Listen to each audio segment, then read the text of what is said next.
Hello, hello, hello. I know I'm 5 minutes late. I apologize. I really apologize. But I am late for a very good reason. I had to actually change my screen protector on my phone. It's also why I look a lot clearer in today's video, today's live stream. So welcome to everyone to my weekend live streams. I stream every Friday, Saturday, and Sunday at 11:30 p.m. Eastern time zone. Usually, it is an open-ended forum where my viewers can just engage with me on a variety of topics that you guys may or may not like, whatever. It gets wild in here sometimes. I usually just open the floor up to questions, random Q&A sessions, anything goes. It's usually very chaotic, but tonight we have different programming tonight. Different programming tonight. Tonight we are exclusively talking about the secret lives of Mormon wives. Now, why are we doing that? Well, one of my dear friends, BB, she'll probably be here shortly, but one of my dear friends, she requested that I watch this series and talk to everyone about it. Because as she knows me very well. She knows I love mess. I love mess, okay? So what I have decided we are going to do is we are going to we're going to talk about Mormon wives. We're going to talk about Mormon wives. And I'm going to do a little bit of a recap. I'm going to recap every episode and go through some of the plot points, the major plot points of every episode. And then, we can have discussion throughout without spoiling too much before we get to the very end. It's only 8 episodes. So we'll have 8 mini discussions. And then we'll have one final discussion about how we feel about the characters overall and who we think the real villain is. Because I have some interesting tidbits about who the real villain is of the story. So yeah, I'm excited. The first 2 episodes I didn't take many notes, but they're pretty straightforward. And yeah, so we'll get into that. That's how tonight's stream is going to go. After we are done with the discussion about the secret lives of Mormon wives, we will then get into our regularly scheduled program where we just talk shit and talk about random stuff. But I'm not answering any questions. I'm skipping over all questions that are not Mormon wives related because I'm in the mood. I'm going to be in the zone and I want to get this over with. I want to be concise. I want this video or this live stream to have some replay value, sort of like my dissertation on baby reindeer. That was a psychotic little experience watching that TV show. But I want this live stream to have some replay value for this, so I'm not going to interject with a lot of other random shit, okay? So those are the ground rules. I have one more little announcement that you guys will be very excited about. My artist, my designer that what is going on? My designer that I had to commission are emotes. I have 5 brand new emotes for the community here on YouTube. He's done.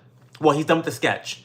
He did the sketch, and I'm super excited about the emotes. And I think you guys will be too. So I will be debuting them probably on Wednesday. When my next vlog comes out, I'll debut the emotes. So you guys have access to them on Wednesday.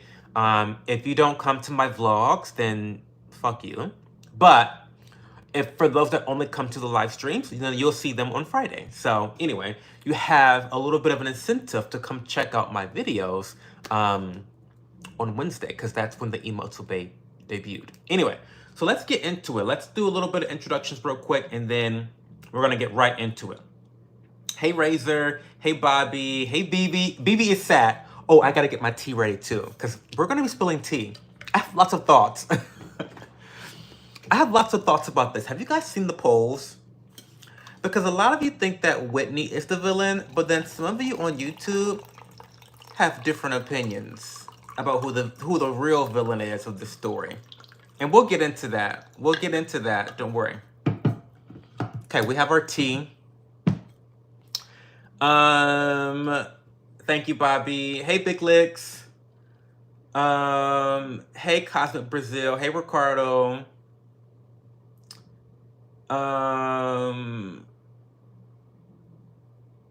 Hey, Asian person name. I don't know what that is. I love you, Bobby. Don't worry.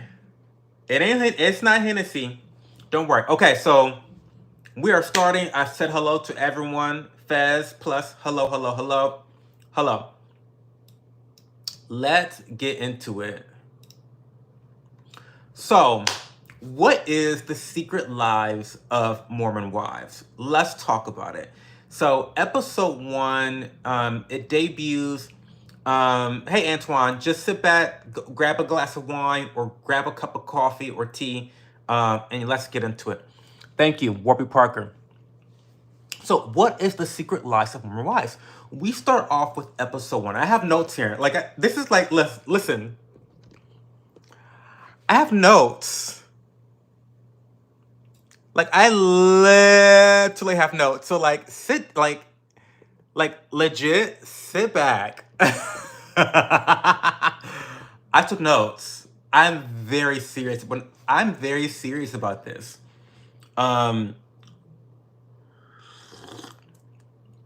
Very serious, okay? Okay, so episode 1 features a girl named Taylor, right? Taylor is the star of this, the breakout star of this, I guess, content house. If you know, for the gamers out there, you know, the FaZe Clan. Well, it's basically the FaZe Clan, but lifestyle content. So this is these women, they don't really live under one house and create content together because they're all Mormon wives. They're wives and mothers. So they all live separately, but they come together to create content, to kind of have that group camaraderie. So that's the setting, that's the environment, that's the friendship here, right? And so episode 1 talks about Taylor. Taylor is the leader or the breakout star, but not really for all the good reasons, right?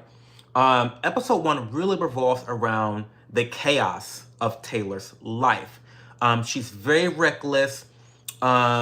She's getting ready to go through a divorce because she is exposed as indulging in swinging activities. So you have all these moms, these wives, they're all creating content together, and somehow, some way, Taylor is dipping and doing it with the girls a little bit too hard, right? She's getting a little bit too close to the girls and their husbands, okay? So Taylor is swinging at this point. In the TV series, they say that it's light swinging. I don't know what light swinging is. Allegedly, they were just sucking dick and kissing. They weren't fucking all the way. So, and of course, this is in Utah, okay? So this is Mormon land. So it's giving oh, if it's anal sex, it's not really sex. That's what it was really giving. It was giving, we believe that anal sex is not really sex. So that's not breaking any covenants. That's not breaking any rules. That's what it was really giving in my mind. It's what do you mean light swinging? Are you having sexual relations with people outside of your marriage or not? So anyway, Taylor's life is reckless. She is a shit show.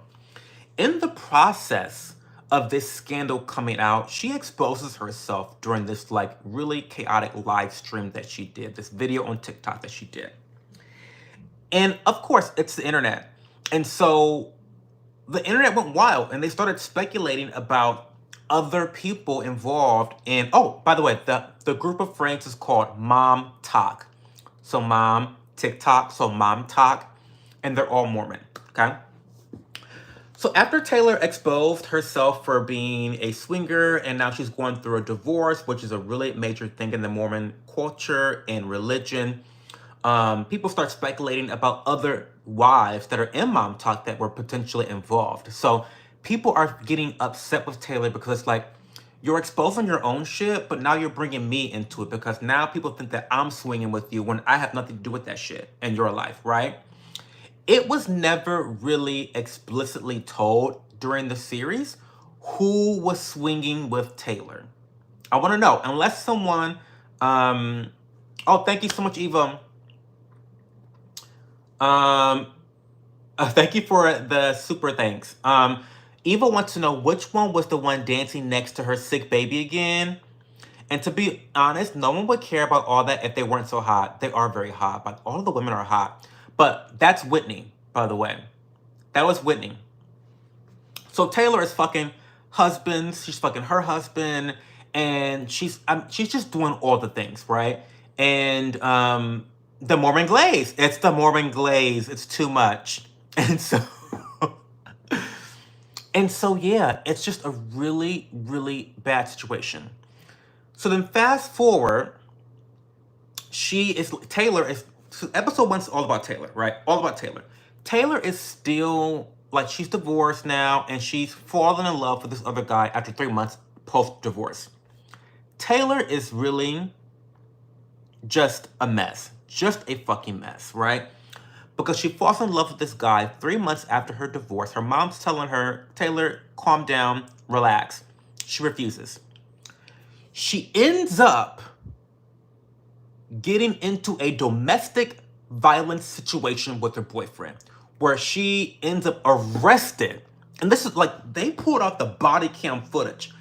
I was gagged. This is all episode 1, by the way. Mind you, this is episode 1.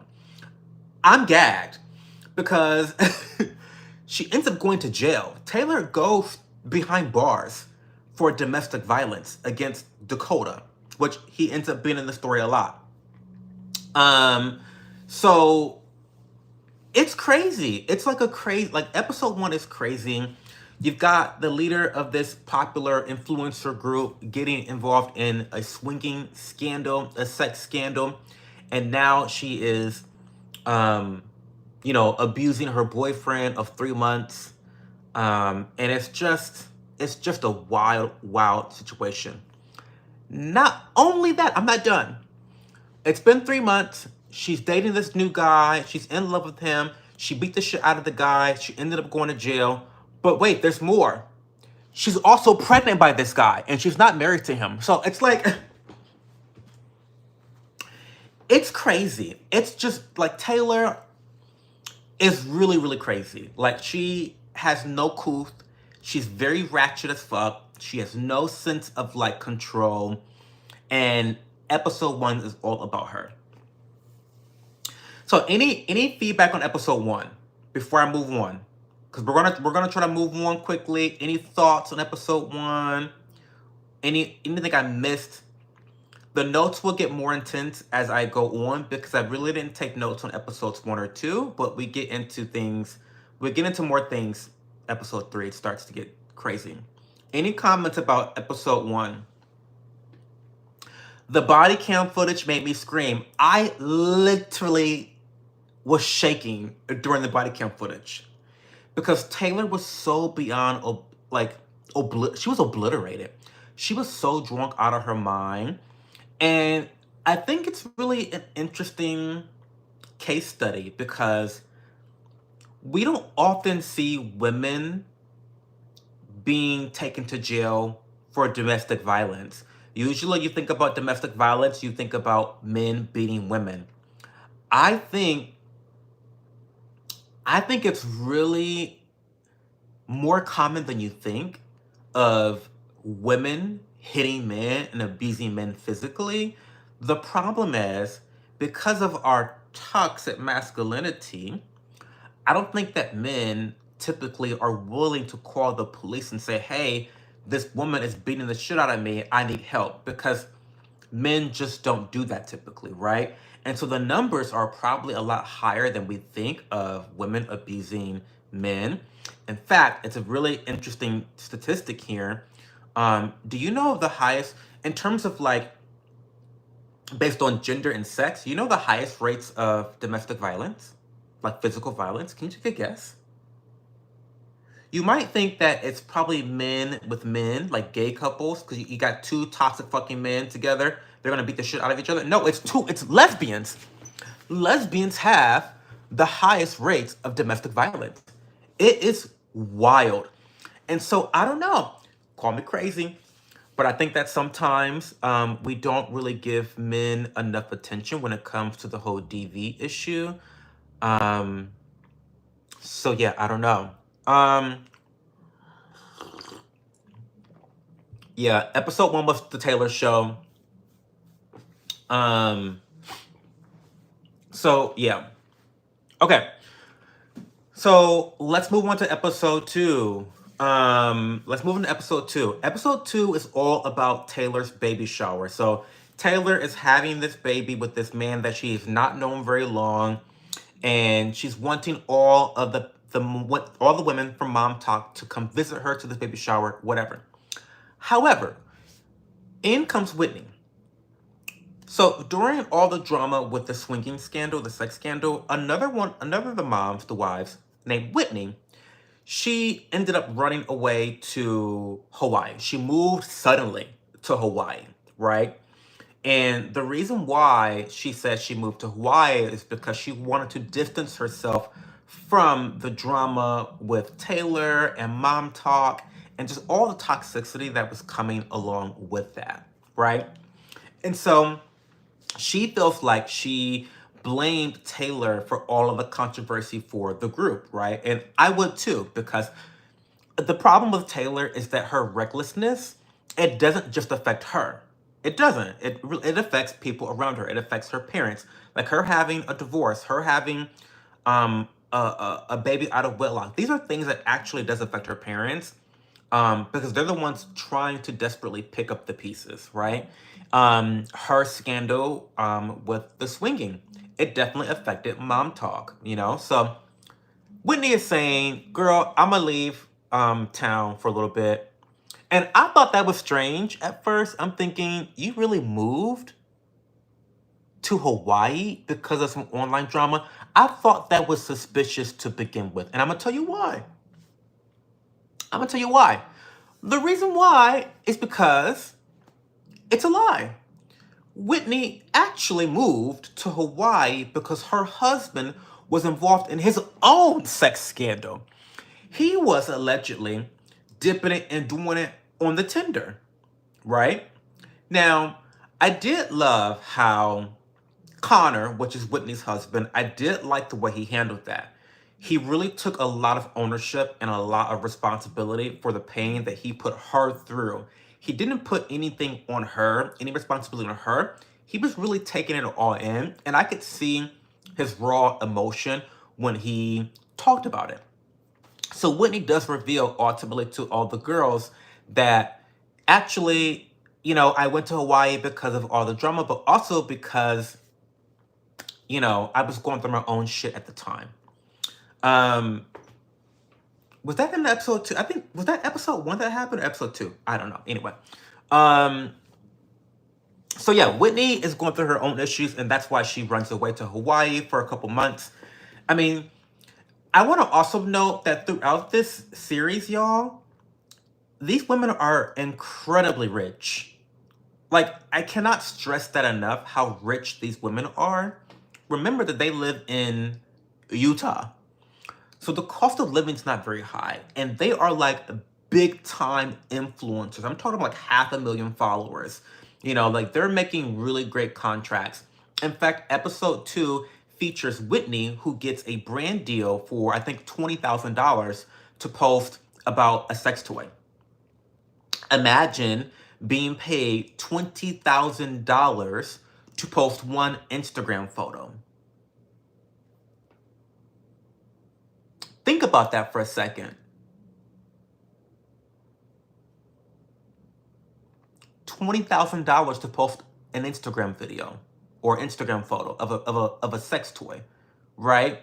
So we're talking about really, really rich people, and I thought it was like interesting that they could just get up and move to Hawaii of all fucking places, right? Of all the places to move to, you move to one of the most single expensive places in the world. You move to Hawaii. The most casual thing ever. So these women are rich as fuck, okay? So anyway, episode 2, we're still on episode 2. Whitney is trying to struggle with the idea of, should I promote this sex toy despite being a devout Mormon? You know what I mean? And I think it's a really interesting conversation, the intersection between religion and sexuality, because I feel like a lot of people can probably relate to this issue. If you live in America, you were probably raised under some sort of structured religion, right? I think a lot of us can relate to that. And at least I can understand the feeling of shame when it comes to attempting to discover your sexuality, right? It was, I feel like most organized religion teaches you to be somewhat afraid of your sexuality and to kind of fear it. Um, and to be ashamed of it. And so we see that a lot when it comes to Whitney's decision to um, struggle to decide whether she wants to do this brand deal or not. Now, ultimately, she does the brand deal because bitch is $20,000, right? Whether she uses it or not, it's $20K to post about a sex toy, right?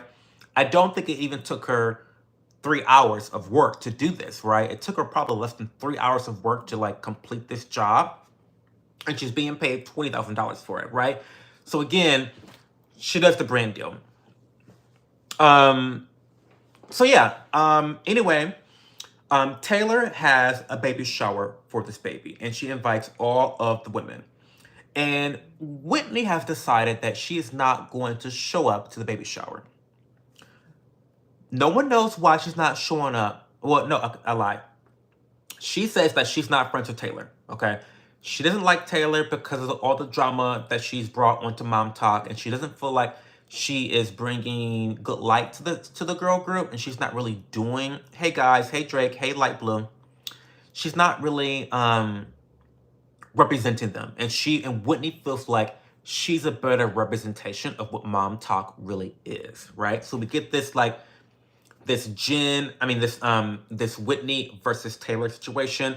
Whitney does not show up to the baby shower, and everyone's pretty disappointed because the baby shower is supposed to be an opportunity for Mom Talk to kind of come together, and they see this as like Whitney being unnecessarily petty. So that's episode 2. So what are our thoughts on episode 2 so far?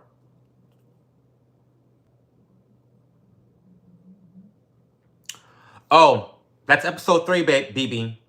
Episode 3, we will get to the drinking. No, that's a major plot point in my opinion, and it's gonna come up like that theme of the saints versus sinners will come up time and time again, and I think it's really a sticking point of season 1. This whole idea of, are you a saint or are you a sinner? Can you be in between, like straddling the fence? It's interesting. So any thoughts on episode 2, or we can move on?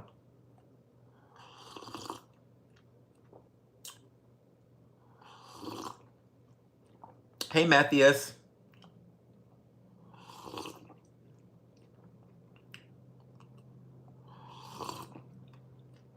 Oh no, Drake, that's terrible. Okay, so moving on to episode 3.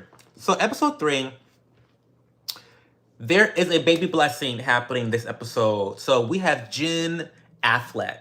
Now, Jen Affleck is one of the Mormon wives, and she claims to be related to Ben Affleck, who is married or used to be married to J-Lo. I don't know. Someone in the chat last week or earlier this week said that she's not really related to Ben Affleck. But I want you to notice that in the series, they make it a point to always put Jen's last name. Like a lot of the other women, they don't put their last name, but it's always Jennifer or Jen Affleck because they want to kind of clout chase a little bit and have that connection to like celebrity culture. So I think that's really interesting. Also, apparently a lot of people in Ben Affleck's family are Mormon, Who would have thought, right? Maybe, allegedly, I don't know. But they're like distant relatives.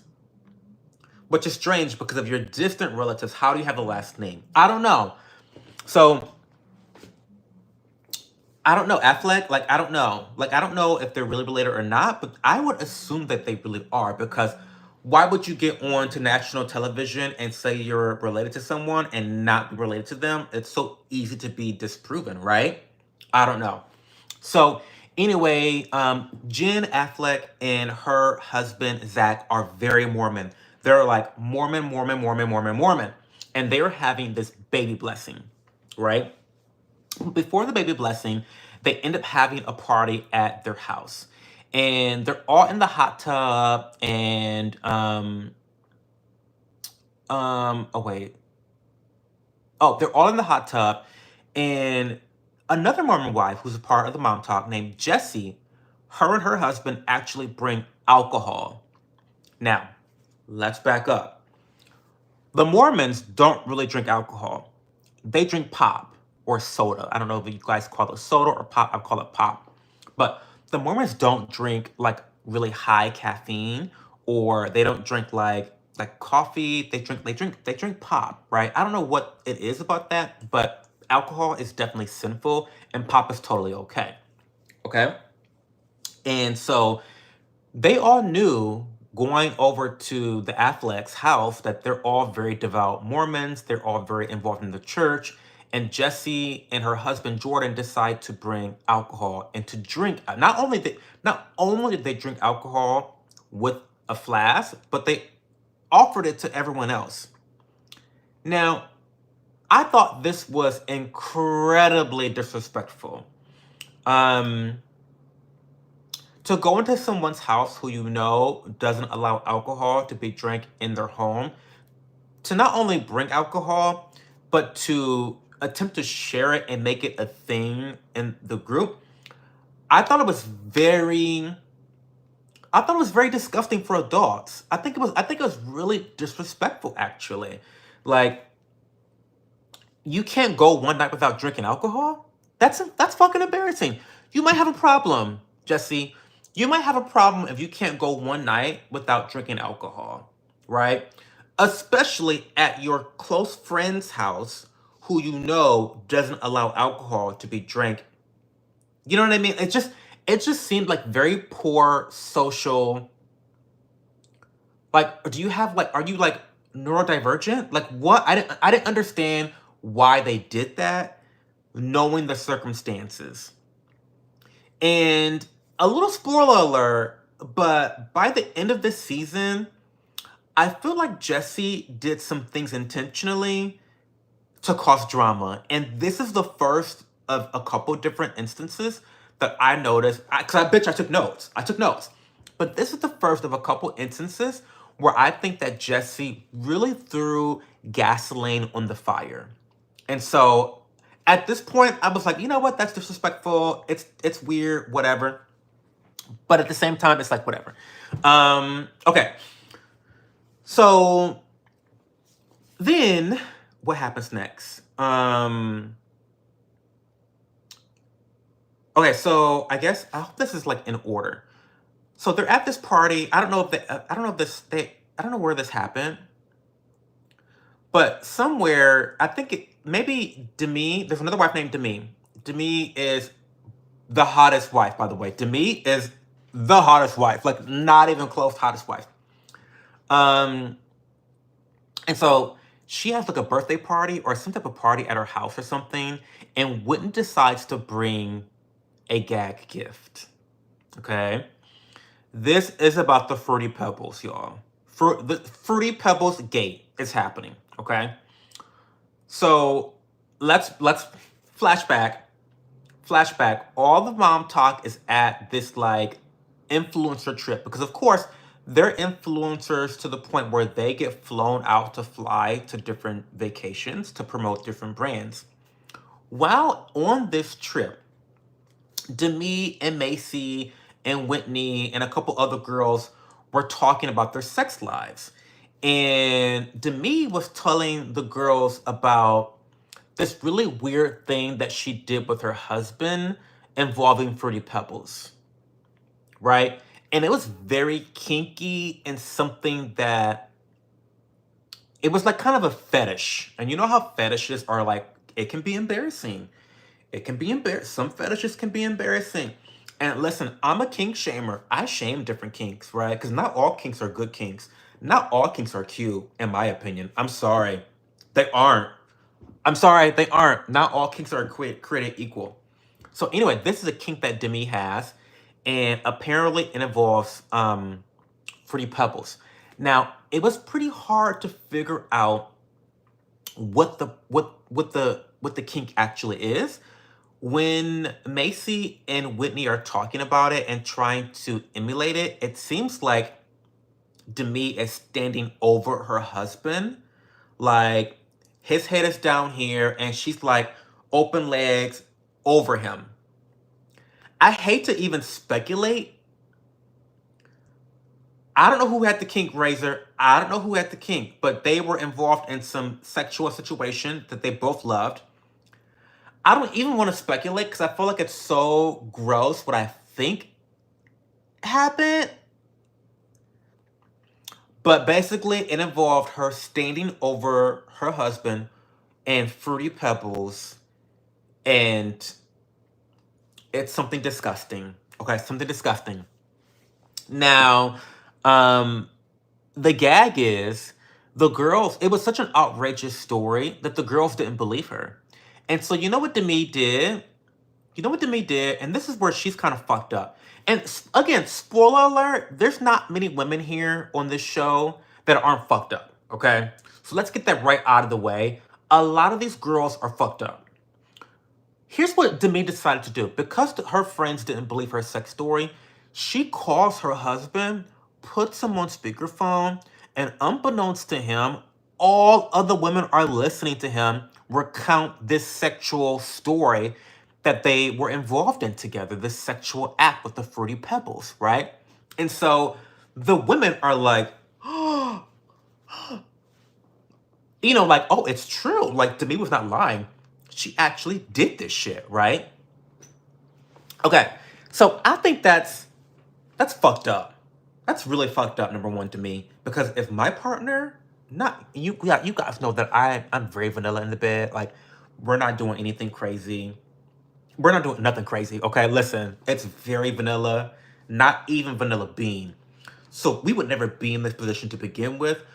But if my boyfriend told his friends and had me on speakerphone describing our sexual like encounters with him, I would feel so betrayed and just so like, why? Like, that's disgusting. That's so disgusting to me. And spoiler alert again, the husband ends up finding out about this, about her revealing this to other people, and it causes a rift in their relationship, and no shit.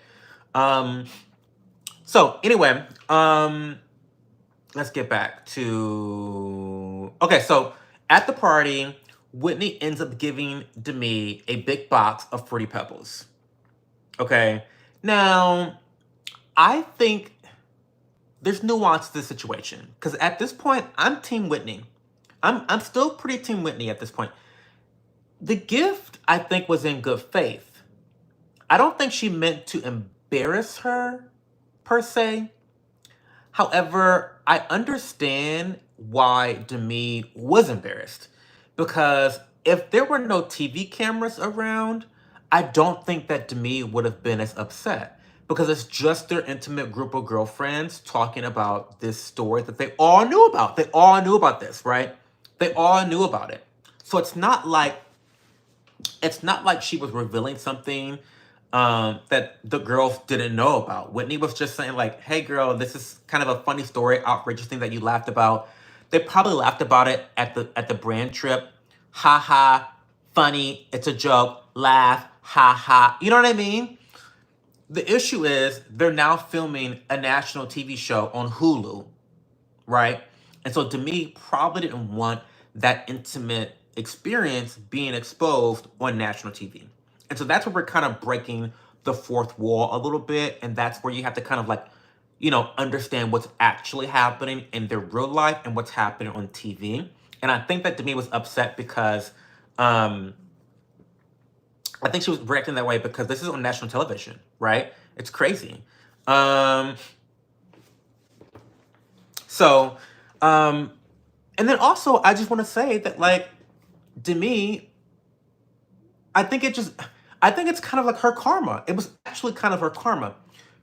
Demi shared something extremely personal that she did not have permission to share with other people. And now she's mad at people sharing something that's extremely personal with others that they shouldn't share it with. It's giving hypocrite. Sorry, Demi, it's giving hypocrite. It's giving hypocrite. You are the bitch that shared it, and you put your husband on speakerphone and secretly had him talking about this shit among a bunch of people that he didn't want to know. So to me, this, like, karma happens fast. Like, karma happened really fast to me with this situation. Um, and so yeah, so Whitney gave her this gift, and it was Fruity Pebbles, and it didn't go well. Demi was very upset. She was very upset. She didn't like that. She was embarrassed. It was embarrassing to her. And I get why. Um, Bianca says, I heard that Demi's family was also at her party, so that's why she reacted that way. Well, okay. So even that, I'm not gonna give Demi any grace here because Whitney didn't say what the gift was about. She just gave her the Fruity Pebbles, right? So if her family didn't know about it, she didn't have to tell them about it. She could have just said, oh, it's a funny gift. It's an inside joke. Ha ha, laugh, funny. I'm not giving Demi any grace here. Everyone knew about this sex story because of Demi. So she has no one to blame for people knowing about the story but herself. Now, the part that I disagree with, that I give Whitney a little bit of, like, negative points, is her and Macy talking about it in the bedroom and kind of, like, trying to act out the sexual act. Because, again, they're filming for a TV show. And so that is the part that I think was distasteful. So that's kind of my thoughts on that party at Demi's with the Fruity Pebbles. Like, if you're gonna play progressive feminist, Demi, I need you to fucking own it. Like, own it. Own it. Like, if you're gonna expose your husband's sex life to your random friends, don't be mad when your friends talk about your sex life. Like, either own it or don't own it. Like, don't do this between. You can't pretend like all of a sudden, Demi, you're this, like, this Mormon girl, and don't play coquettish. Like, don't play coquettish now, Demi. You can't have it both ways. So to me, Razor, Demi kind of frames herself as the progressive Mormon wife in the TV show. And nothing's wrong with that, per se. I think that's a really great thing, and it's a really interesting way to, just kind of, like, bring women into 2024, because, to be honest, a lot of the Mormon culture it's a lot of backwardsness, in my opinion. It's kind of backwards, and we're going to talk about some of those traditional gender roles as the episodes go on. It's going to get really intense really quickly when it comes to gender roles and Mormonism. But Demi is kind of positioning herself as the progressive Mormon wife. And I think it's a wonderful story to share. And I think Demi, she ends up being one of my faves, by the way. So I'm talking a lot of shit about Demi right now. And I'm going to talk a lot of shit about her in episode 4 too. But she ends up being one of my favorites. We'll get there. Walk with me. Okay. Walk with me. Okay. So the last thing with episode 3 is, remember that at Jen Affleck's house, Jessi was drinking alcohol, Jordan was drinking alcohol, and they were aghast. How could you? How dare you? Why would you? Why did you? And I was team Jen. So Jen is also having this baby blessing. She has a newborn. His name is Luca. Really beautiful baby, whatever. And she had already invited all the other girls. But her husband, Zach, was so aghast at the whole drinking thing at his house that he essentially made Jen disinvite 4 of the girls. So she only invited Whitney, Macy, and Michaela. And she did not invite Layla, Jessi, Demi, and Taylor. Didn't invite those 4 girls. And so maybe it's a coincidence, maybe it's not. I don't think it is. But the girls that she did invite are way more involved in the Mormon church than the other 4 girls, okay? And so she tells Demi and Jessi that they're not invited, like it's gonna be more intimate and it's a baby blessing and they just want it to be very pure and it's very religious and just very important. And you know, I'm torn on this issue a lot because I think that you have to be one entitled motherfucker to force someone or make someone feel bad about inviting you or not inviting you to their party. I'm sorry, but when it comes to religious ceremonies like weddings and baptisms and baby blessings, you don't have a right to be invited. I'm sorry, you don't have a right to be invited. You just don't. Okay? I think it's extremely entitled. I think it's extremely narcissistic to make someone else's event about you. It's not about you. It's about Luca. It's about the baby. Fuck off. Like, I really hate that. Now, the problem is that Jen had already invited them. And so it's... and she forgot that she had already invited them. That's the gag. Jen forgot that she invited them. She like tried to say, "Oh, I didn't invite you. What do you mean? How do you?" Because the girls are all getting ready for this baby blessing, thinking that they're going, and then Jen tells them they're not invited, right? And so, I think to disinvite someone, it was. I'm still Team Jen because at the end of the day, it's her fucking event. It's her family's fucking event. And you're not going to guilt trip me into inviting not nan bitch to my event that I'm paying for. Okay, that I'm having. No, that's ridiculous. However, I understand why her friends felt that it was shitty. Baby says, I'm Team Jen because her husband is crazy. Spoiler alert, we're going to understand why Jen did this later in the series. Because at this point, I can understand you being upset with Jen. I wasn't really upset with her. I understood why her friends were upset. But spoiler alert, her husband is extremely controlling. And I understand 100% why she disinvited her best friends. I get it now. It makes sense. 2 episodes later, it makes total sense why she does this. Okay? Okay. Thoughts on episode 3. Thoughts on Fruity Pebbles or the baby blessing disinvite, Whitney's gag gift to me, the drinking at the house. Any thoughts on episode 3?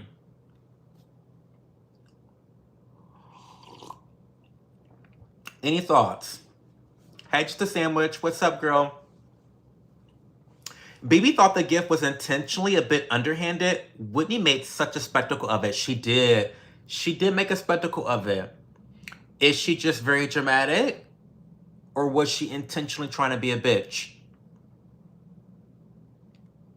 You know, I think a case could be made that there was a little bit of both.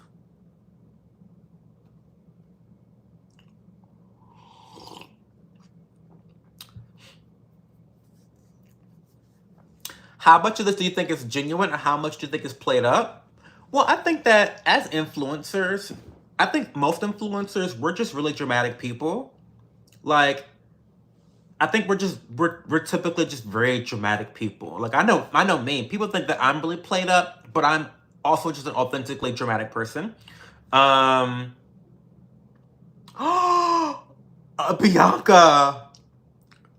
I think Whitney's husband is gay and she's jealous of Demi's relationship. Now, episode 1, episode 2, I totally got gay vibes. I did. I did. I was never gonna say that out loud, but I did. I thought he was gay too. Ciao. Ciao. So Razor, I think that for the most part, the women are being authentic. However, I think there's one woman, maybe two, that are really starting shit and doing things intentionally to cause drama and to make a scene. One of those people is Whitney. I think Jessi's the other one. We'll get into it. We'll get into it.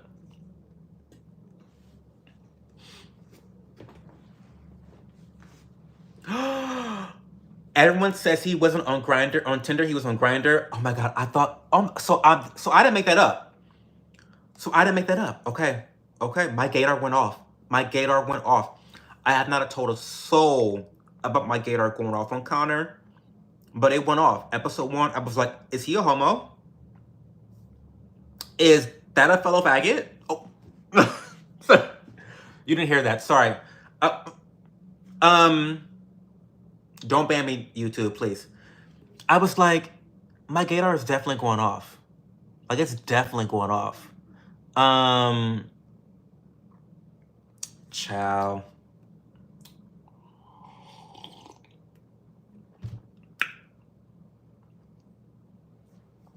Sexual promiscuity is heavily yes, it is. It is, Razor Wire, which is why the sex scandal with Taylor in episode 1 was such a big explosion.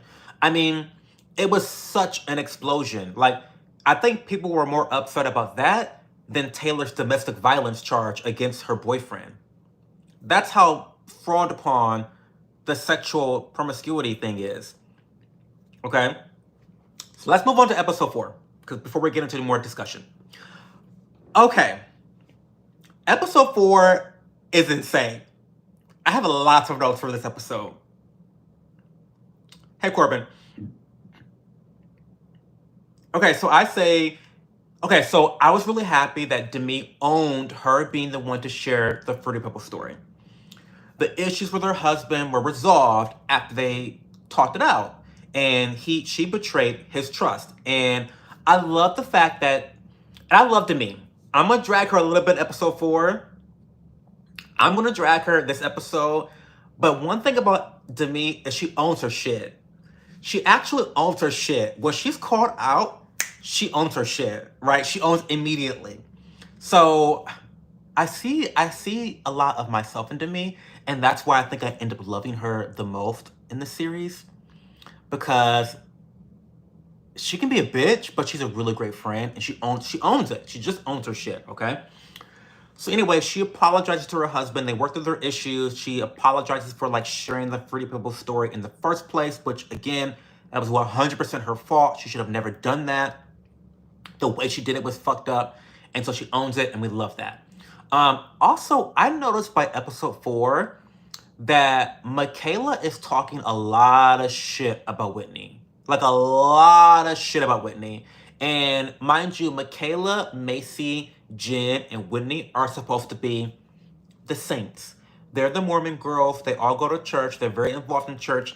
And the other girls are like not the Mormons. Like they're like the progressive Mormons. They're the sinners. They're the ones that have been through divorce.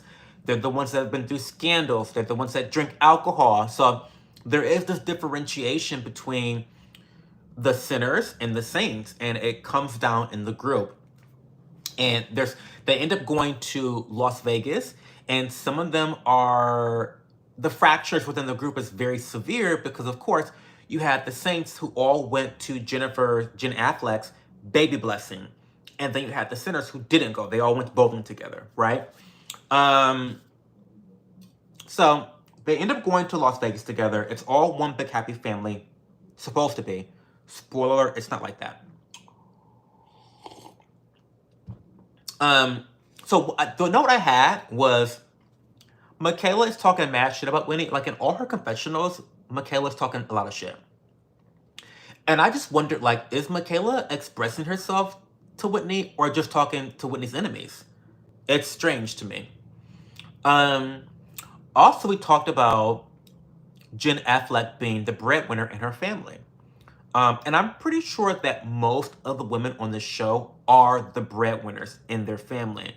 And this dynamic is most likely why Zach, set his foot down with the baby blessing and made her disinvite her best friends. I feel like Zach, and we're getting a little bit ahead of ourselves, but I think that Zach is trying to overcompensate for the lack of manhood he thinks he has because he's unable to provide for himself. Jen Affleck is the breadwinner in their family. Not only is she taking care of the children full time, but she's also paying his way through medical school. So she's footing the bill for all of the family and she's doing all the work. She's doing the work of a mother and she's doing the work of the provider. Jen Affleck is doing everything. And I feel like this can be a really emasculating thing for men in today's society, especially a conservative, traditional man of the Mormon faith, such as Zach. And so I think it manifests itself in being overly controlling. And we're going to see this come out a lot later in the series in an explosive way. So, they always say that, like, women that make more money than their husbands, they tend to divorce more often. It is what it is. I mean, the data speaks for itself. So I don't know if women need to make less or if men need to just man the fuck up and, like, not be so fucking emotional, right? So I don't know.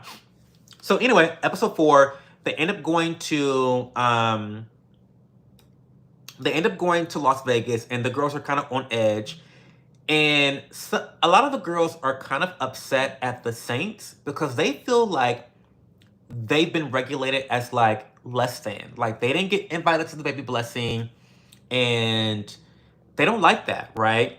And also, there's been brewing tension between Whitney and Taylor because, again, Taylor really has not seen Whitney since Whitney skipped out on her baby shower. So there's a lot of brewing tensions within the group going into this Las Vegas trip. Or not Las Vegas, they went somewhere else. Sorry, I'm mixing up the trips. But they went to a trip, whatever. So, tell me why Demi... This is why Demi gets whacked a lot in this episode because Demi wants to have a truth box game. Demi decides that they're all going to anonymously place questions for each other in a box. And you have to tell the truth, right?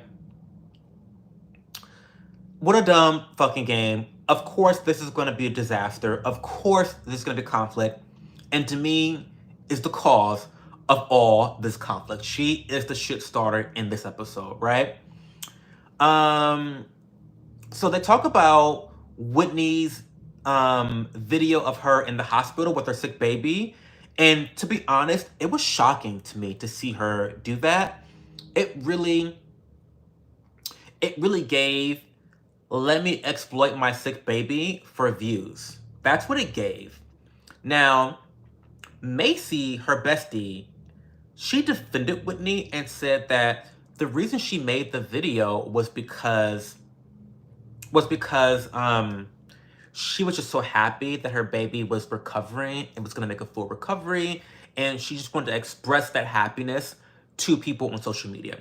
And mind you, I feel like this is when TikTok first was getting hot, and so I can understand how it was misconstrued. Like, I could see how it looked bad, but it wasn't really bad intention. You know what I mean? So far, I'm still Team Whitney.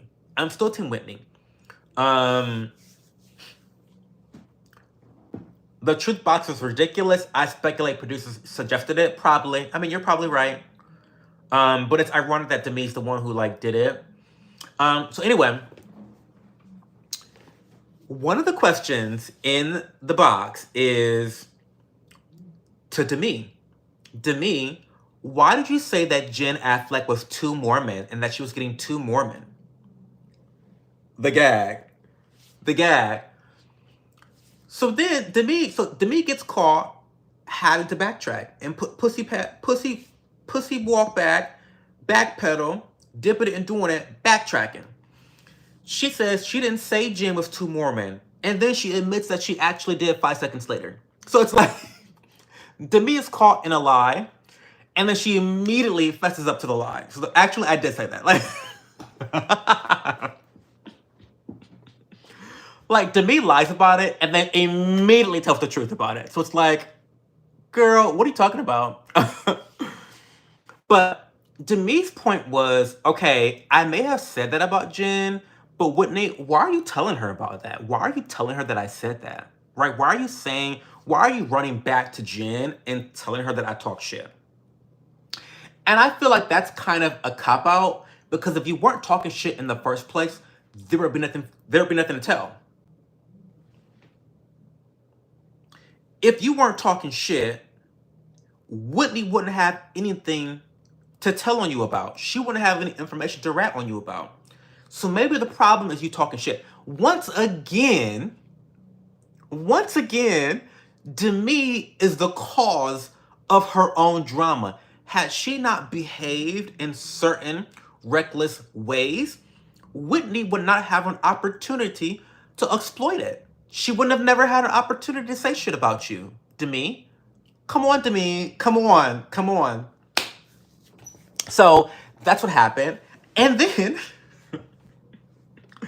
in the midst of Demi trying to call Whitney out on talking shit about everybody in the group, Whitney claps back. Whitney's clapback game is really good.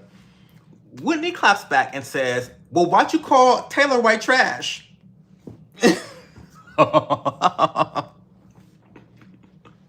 Why'd you call Taylor white trash?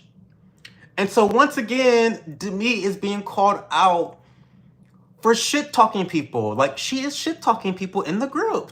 She called Taylor white trash, but at least she's right on that part. Like, Taylor kind of is. I mean, Taylor is the one having babies out of wedlock. She's the one in domestic violence cases. She's the one giving Mom Talk a bad name. And so it's like Demi was right about Taylor. But again, Demi, you can't call Whitney out on shit talking people when you shit talk people. You shit talk people, Demi. Like, you do what you're accusing Whitney of doing. It's so strange. So then that activates Taylor, which I loved, because Taylor was like, bitch, you want to call me white trash? Weren't you the hoe that undressed in front of my my boyfriend? Like, just minutes ago, when we came to the party, you undressed full on butt naked in front of my boyfriend. That's white trash to me. So, so at this point, Jen Affleck is whacking Demi for calling her too Mormon. Taylor is whacking Demi for calling her white trash. Whitney and Macy is whacking Demi for being hypocritical about talking shit about. So this, it's so delicious to see Demi get whacked over and over and over again at this like little game, because Demi was the one that started this whole shitstorm. Demi was the one that started the truth box game. Like, Demi, you did this to yourself. Like, you started this game to be messy, and now all the girls are whacking you upside your motherfucking head because you're a shit talker. Like, it was amazing. But I did notice that throughout all of this drama with Demi and all the shit talking, there's a constant, and her name is Whitney. And every single issue that happened in this episode, Whitney was at the core of it somehow, some way. So I'm starting to think, like, in my notes, I'm like, okay, I've been giving Whitney the benefit of the doubt for a long time, but I don't know. She's the constant, right? She's the constant. But at this point, Demi's the villain. Like, 100% Demi's the villain. Like, Demi and Jessi, like, they're fucking up at this point, right? And so, and Taylor, I don't like Taylor at this point either, because she's just so reckless and she's a hot fucking mess. So then we get to, we're still at episode 4. I'm so sorry. I'm so verbose. I'm so sorry, y'all. So, then we get to Taylor and Whitney's discussion because all this time, this tension's been brewing between them and they need to have a discussion. And so I feel like Whitney compares herself to Taylor too much. Demi said that Whitney used that RSV situation in the hospital for clout. She said that Whitney verbatim told her that she did that to get sympathy and views. So Demi is like a rabid dog after Whitney, and she's not letting the bone go. She's not letting the bone go at all. You know, I felt like Taylor and Whitney were having a decent discussion, and then Demi actually went to interrupt her. She interrupted the conversation, and I thought that was really nasty. I thought it was really nasty. And I felt like, and here's my note. In my note, I'm like, every time I think I'm getting ready to believe that Whitney is the villain, Demi proves that she's even worse. Like, because at this point, it's true. At this point, it's true. Every time I think Whitney's the villain, Demi's worse. And so Demi stomps up the stairs to interrupt an otherwise productive conversation, and it gets nasty. So at this point, Demi's up there, and it gets really aggressive. Whitney's bringing up her issues with Taylor to everyone else in the group, but she doesn't care to inform Taylor about the issue so she can fix it. And so Whitney comes off as a hater.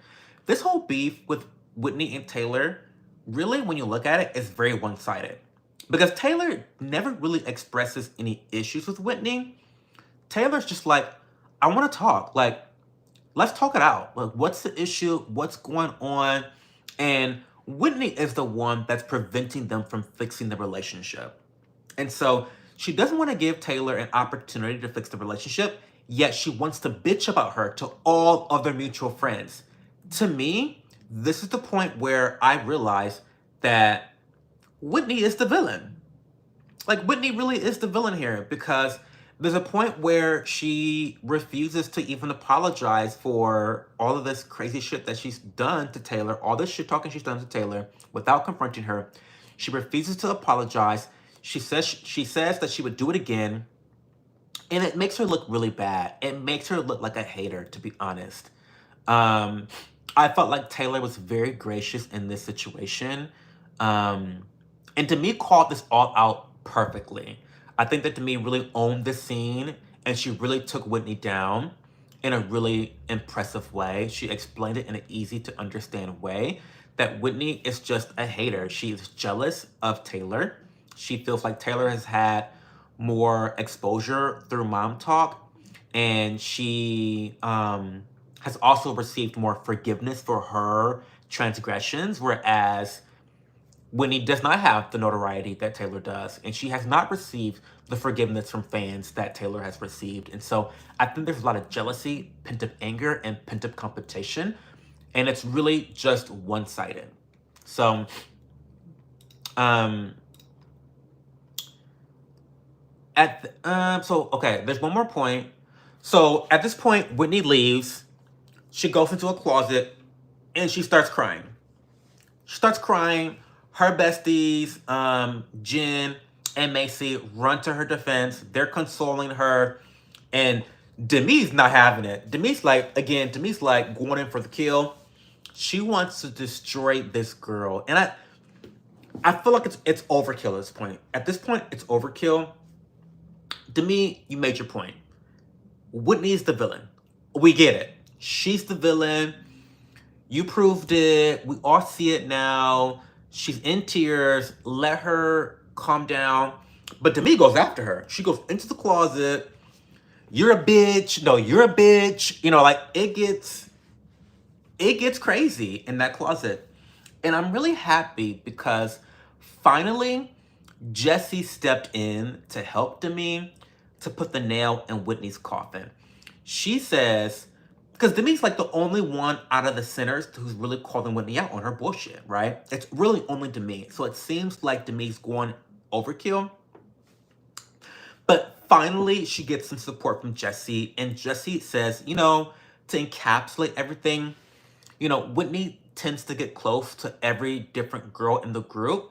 She gets what she needs from them, and then she moves on. And that's kind of why she ends up talking shit and spreading shit to everyone else, because Whitney will gain trust of one person. They open up to her. They talk a little bit of shit about someone else, and she, she gets what she wants. She moves on, and she shares that shit talking. And so, that really devastates Whitney. And I understand why it does, because to be told that you're a user like that is very hurtful. But the way Whitney responds is not the way that I would respond. At Macy's birthday dinner, Whitney can't handle the fact that she got called out. And she says that she feels so alone and depressed and upset, and she's such a victim. And it's so strange to me that this is her attitude, because she still has her two besties. She still has Michaela and Macy. Jen Affleck is definitely aligned with her. Jen and Macy supported her after she got beat up by Demi. And so, it's just, I don't get why she's feeling so defeated. Mind you, this same episode, Demi got jumped on and whacked upside the motherfucking head by Jen Affleck, by Macy, by Taylor, by Whitney. So, like, Demi is still standing despite being dogpiled on. Demi has really thick skin. Like, Demi can dish it, and she can fucking take it, right? Like, episode 4, Demi was on fire she was on fire episode 4. She can dish it, and she can fucking take it, right? She's still sitting there having a good time. She's not playing the victim. She talked it out with everyone, and she resolved the issues the way that she should. Whitney, on the other hand, distances herself from the group. She runs away, which is a common theme that we're going to see throughout the rest of the series. She started it off in episode 1 and 2, where she moved to Hawaii, running away from her issues, and now she's been called out by half the group, and now she wants to run away. So, that is episode 4. Any thoughts on episode 4? It's a big one. I'm sorry, it's a big one. I'll try to be quicker with the next 4 episodes. I'll try to be quicker.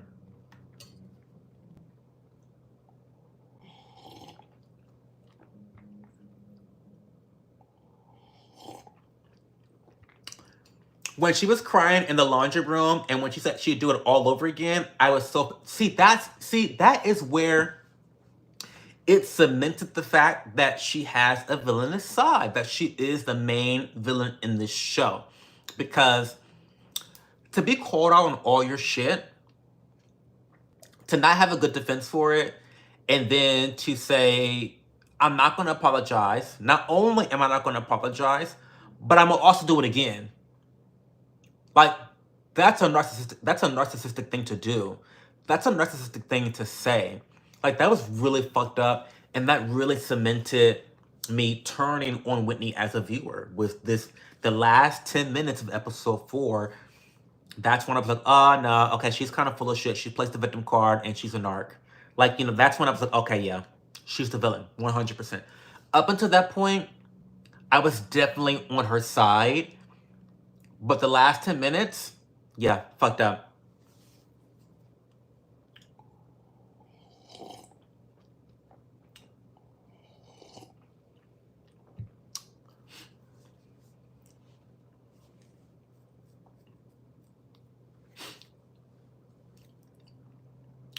I would say I would disagree a little bit. I felt like they really tied in a lot of the Mormonism. They tied in a lot of the cultural practices of Mormons with the baby blessing.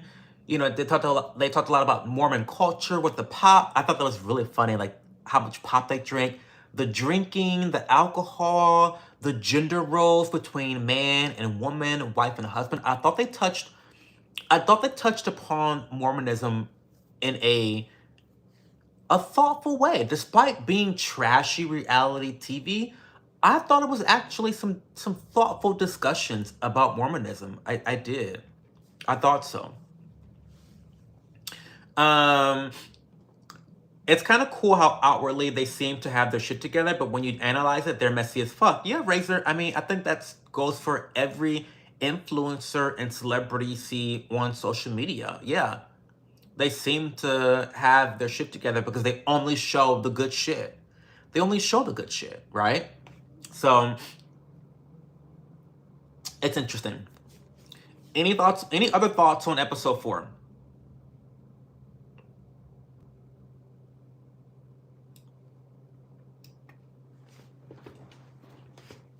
Hey Timmy. Hey D-Proof.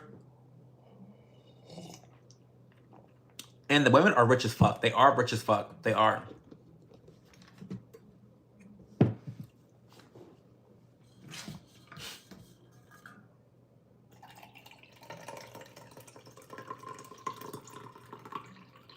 More tea.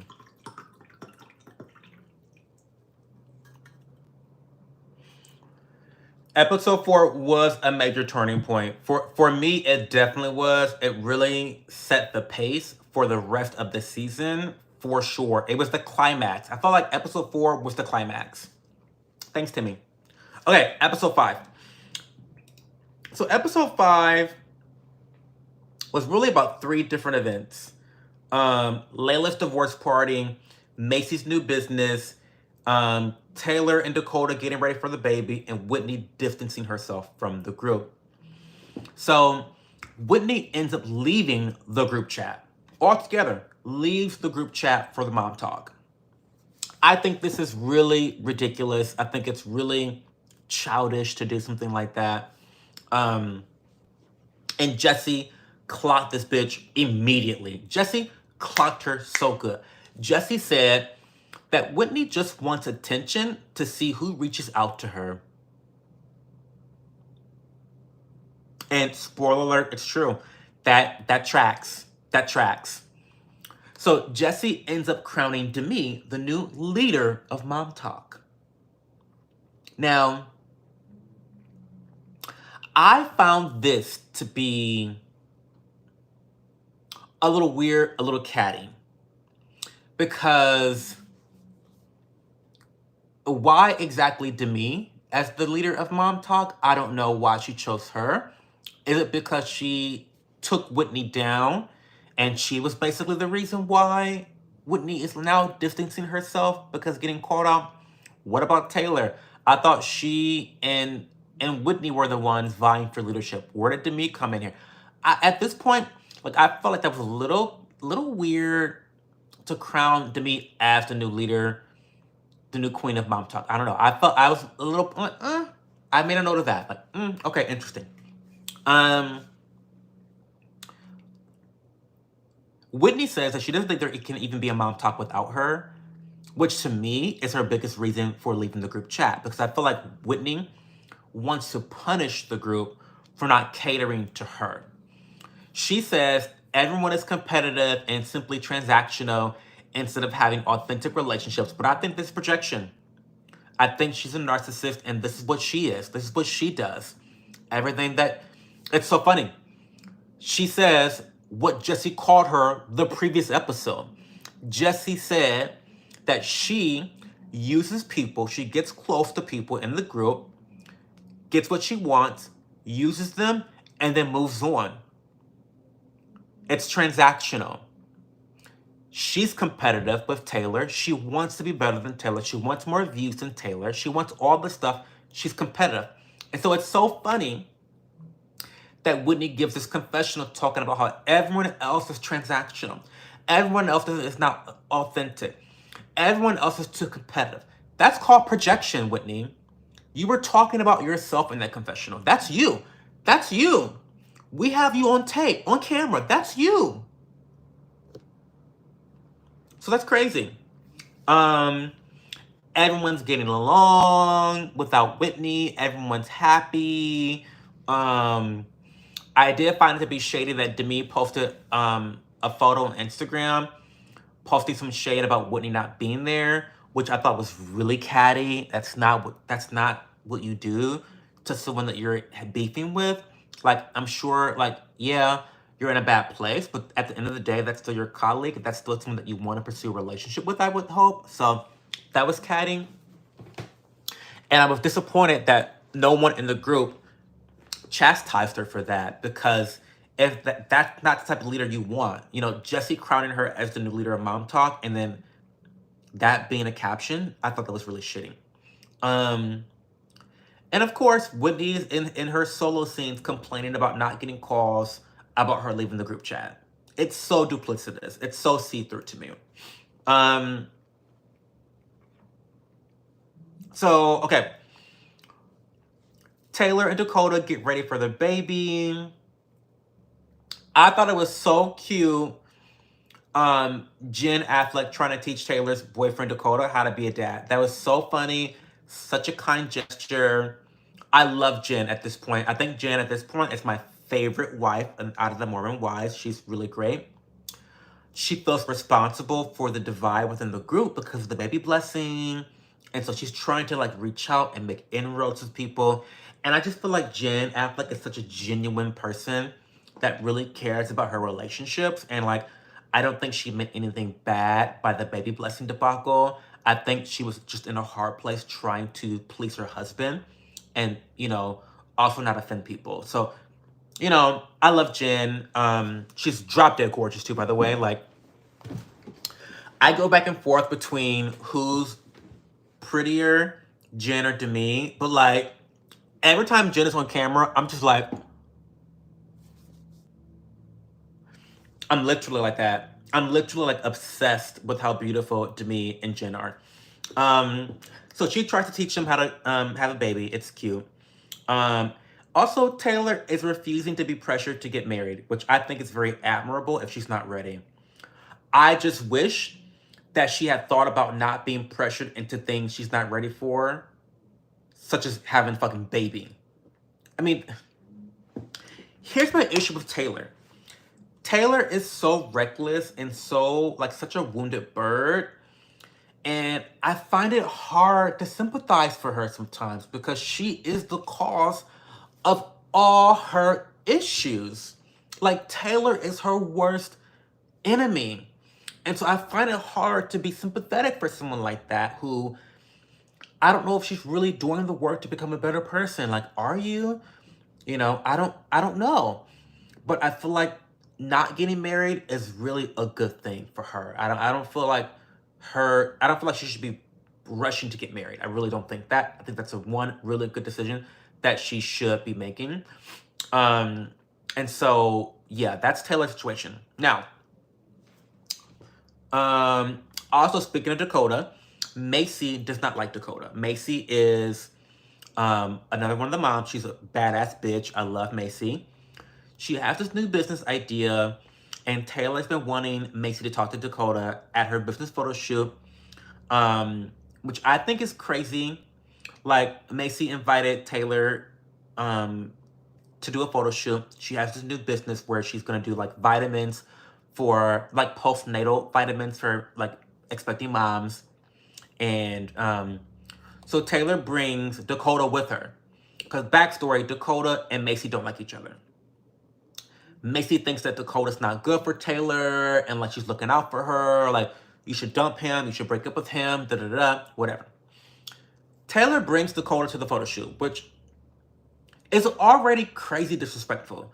If I invite you to a business meeting where I'm paying a fucking photographer to work for me, I don't have time to settle drama with your boyfriend. I don't have time. I don't have it. I'm actually on the motherfucking clock right now, right? So that was crazy. I didn't like that. Your friends don't have to accept your partners. I'm sorry. Get the fuck over it.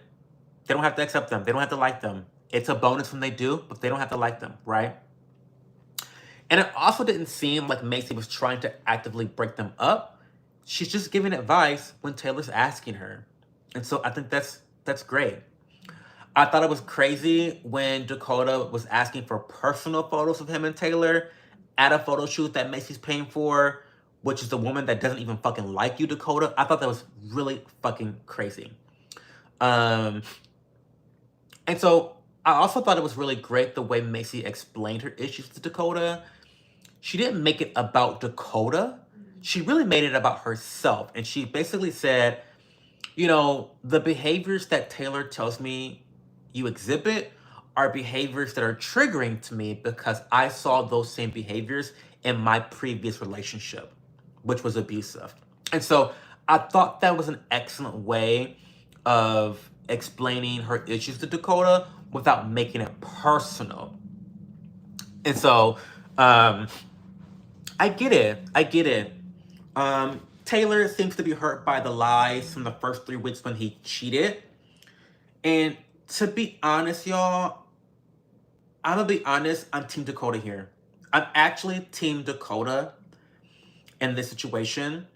When they were dating, Taylor said that he could like see other girls, date other girls, right?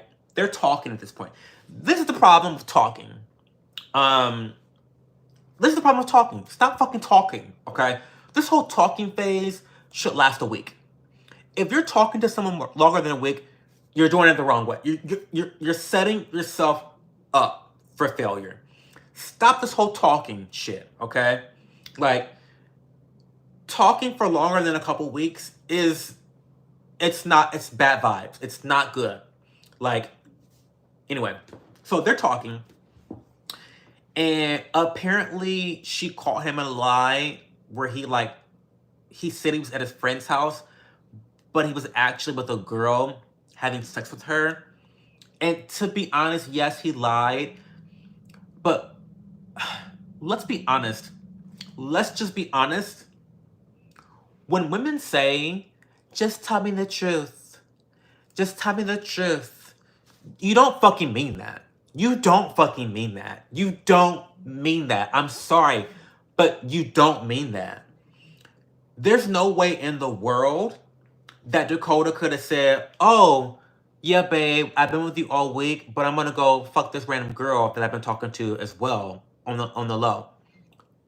There's no way that would have been okay. And so I feel like women, they put men in impossible situations. You mean to tell me that it's okay for us to see other people, but you want me to tell you when I'm seeing other people? I think that's really fucked up. I think it's really fucked up and it's unfair. It's really, really unfair. And so she's still harboring the fact that he cheated on her by lying about him sleeping with a girl when they weren't even fucking dating. Like, they were in an open talking phase. It's so fucked up. It's so dumb. But Taylor's still hurt by the lies. And really, this just translates to her having extremely low self-esteem, right? Now, the problem with Dakota is he's gaslighting her about the lies. He's lying about him lying. He should have just said, listen, Taylor, you told me I could see other people. I lied about seeing her because I knew that you would be hurt by that. And I didn't want to hurt you, especially when we weren't dating. He should have just been honest and been 100%.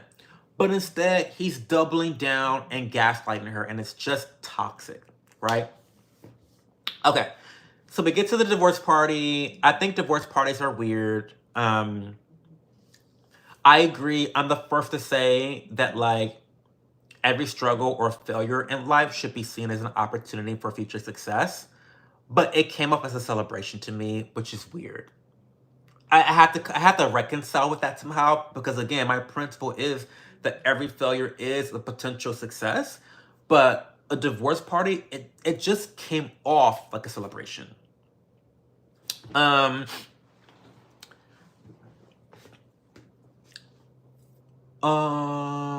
so Whitney comes to this party. So Whitney comes to the party, to the divorce party. And Whitney's like, why is it so weird? Why is everyone weird? What is going on in the chat? Guys, stop. So Whitney's like, why is everyone so weird?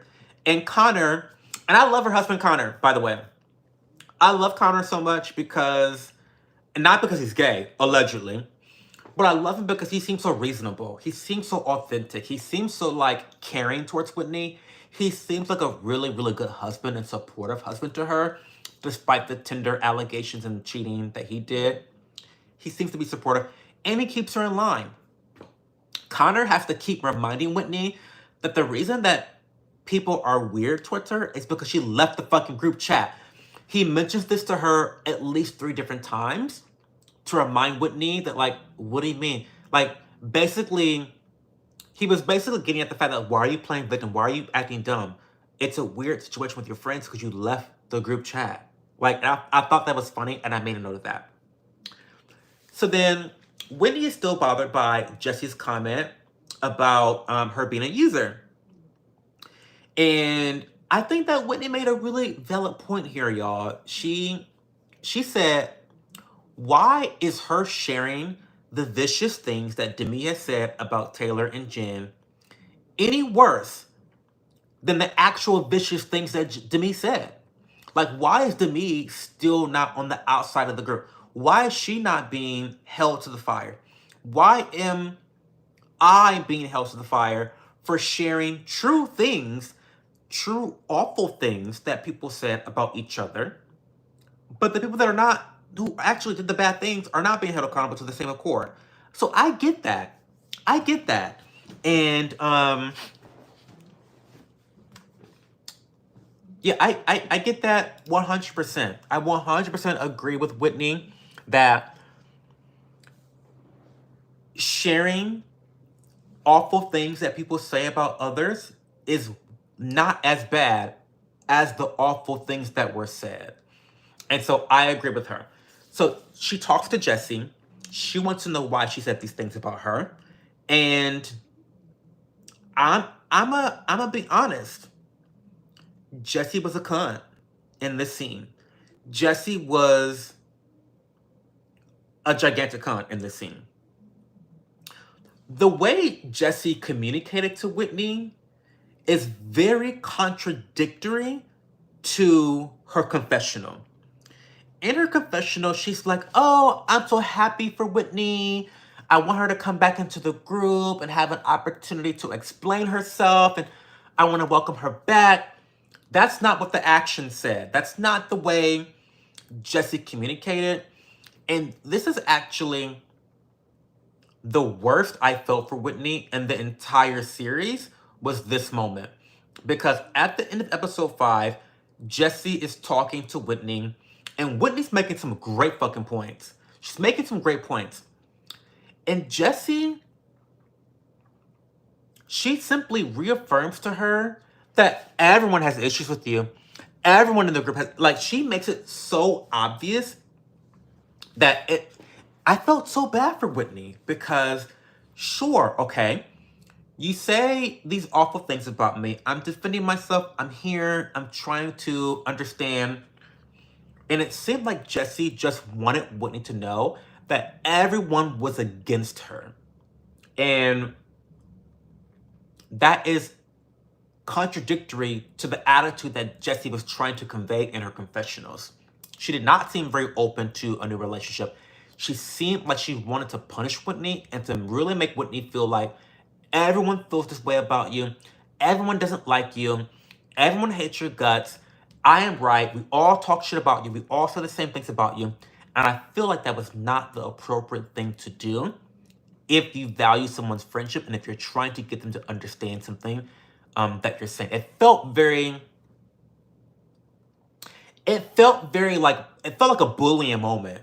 It felt like a very bully type moment. I didn't like it at all. And I think this is like a turning point for me when it comes to Jessi, that she's kind of a shit starter. You know, she's kind of like someone that she's putting a little salt. She's putting the gasoline on the fire here. And to me, it's a very subtle thing. I know that people are not going to agree with me, but I think that Jessi and Whitney are the villains. I think back to all of the catalysts in this series so far. The drinking thing. I go back to the drink. I know people don't want to like talk about that as much, but the drink, like her and her husband drinking at Jen's house, was wildly disrespectful. It was, no matter which way you cut it, it was wildly disrespectful, and Jessi knew it was before she fucking did it. So to me, she went into that scene wanting to cause drama, wanting to cause a divide, wanting to make people uncomfortable. She did that. She did that. And in this moment, again, we've got Whitney coming back into the group for the first time, and she's wanting to understand. She's making good points about, like, well, listen, yeah, I shared the shit talking, but like Demi said the shit, right? Like, there wouldn't be any shit if Demi didn't shit it, right? For me to share. So for Jessi to respond to Whitney the way she did at that party, I thought was really gross. It was unfriendly. It was very aggressive. It was very bullying.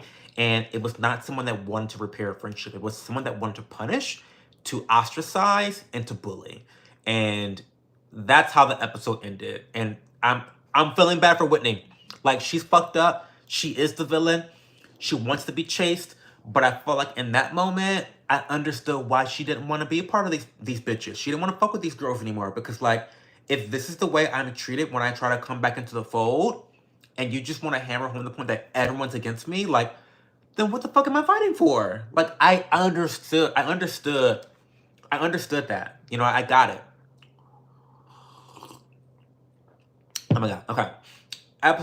Okay. Thoughts on episode 5. Guys, this is so intense. Like, I'm sorry. This is so wild. Thoughts on episode 5.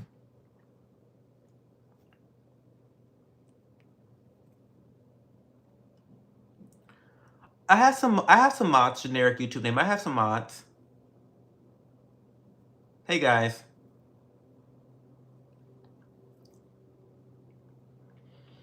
You felt some sympathy for her? I only felt sympathy for her at the end. Because up until that point, she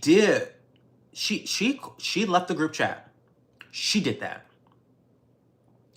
It was up to her to communicate to her friends. It was not up to her friends to run and chase after her. Jessi clocked her good. She just wanted attention.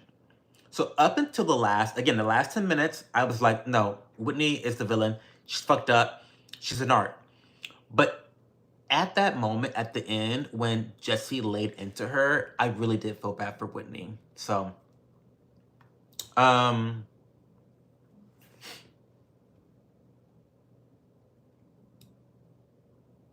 okay. So episode 6. So Whitney ends up unfollowing basically everyone, including Jen and Michaela, who at this point were her friends. Like, Jen and Michaela, well, actually Michaela, I hate Michaela, by the way, because Michaela has been shit-talking Whitney the entire season. And we have not seen Michaela confront Whitney on her feelings at all. Like, at all. So I really don't like Michaela, because she's been saying some really nasty stuff about Whitney, both during the season and in her confessionals. And Michaela is one of Whitney's oldest friends. Like, that's like her best friend. Like, I think it was Michaela, Jen, Macy, and Taylor who were the original 4 Mom Talk. And so for Michaela to be treating Whitney like this is a really shitty way of showing loyalty. I didn't like it. Maybe it's not explained really well, but I thought that Michaela was a piece of shit, to be honest. She didn't have much of a storyline, but being a piece of shit and shitting on Whitney, and I didn't like it. So anyway, Whitney unfollows everyone, including Jen, and I felt bad for Jen, because, like, what did Jen do? Jen didn't do shit to you, Whitney. Didn't do shit to you at all. But Whitney unfollows everyone except for Macy. And once again, Whitney is expecting people to reach out to her after her conversation with Jessi. She's expecting everyone to, are you okay, Whitney? Are you feeling better, Whitney? How do you feel, Whitney? It's like, no, bitch, you are a grown-ass woman. You have children. You have children. Grow some thick skin. it was embarrassing seeing the same patterns of behavior from Whitney, doing certain actions and then expecting people to run after her. I don't know what her issue is, if she's been abandoned before. I don't know what her childhood trauma is, but she needs a therapist. She does. She needs a therapist to work that shit out. The girls are not falling for it. Jen's like, why'd you unfollow me? That's some bullshit. No, I'm not. That's fucked up. Fuck you. If that's how you're gonna treat me and I've been supportive to you, then fuck you. Jessi's labiaplasty party. This was such a fun, this is such a fun scene. Jessi's gotten her boobs redone 3 times. Now she's getting her labia redone and a boob reduction at the same time. It was a really fun party. I love seeing them let loose and just have fun. And it was really good vibes and being open about their sexuality and like their bodies. I think it's really great for body positivity. I think it's really great. Also, Demi giving Jessi tulips for her 2 lips is a crazy gift. I have to say that despite me thinking that Jessi's kind of a villain, I love her sense of humor.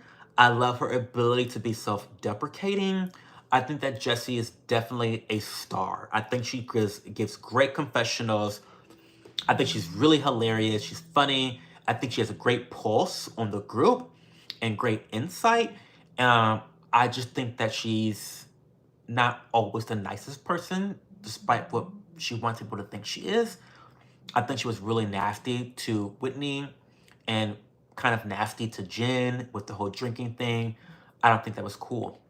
Okay. Taylor and Dakota, they have a lot of issues. They're fighting all the time. She's due for a baby soon. And I understand that Dakota wants her to commit to marriage, but they're so toxic. It's ridiculous. And I don't think it's wise to get married.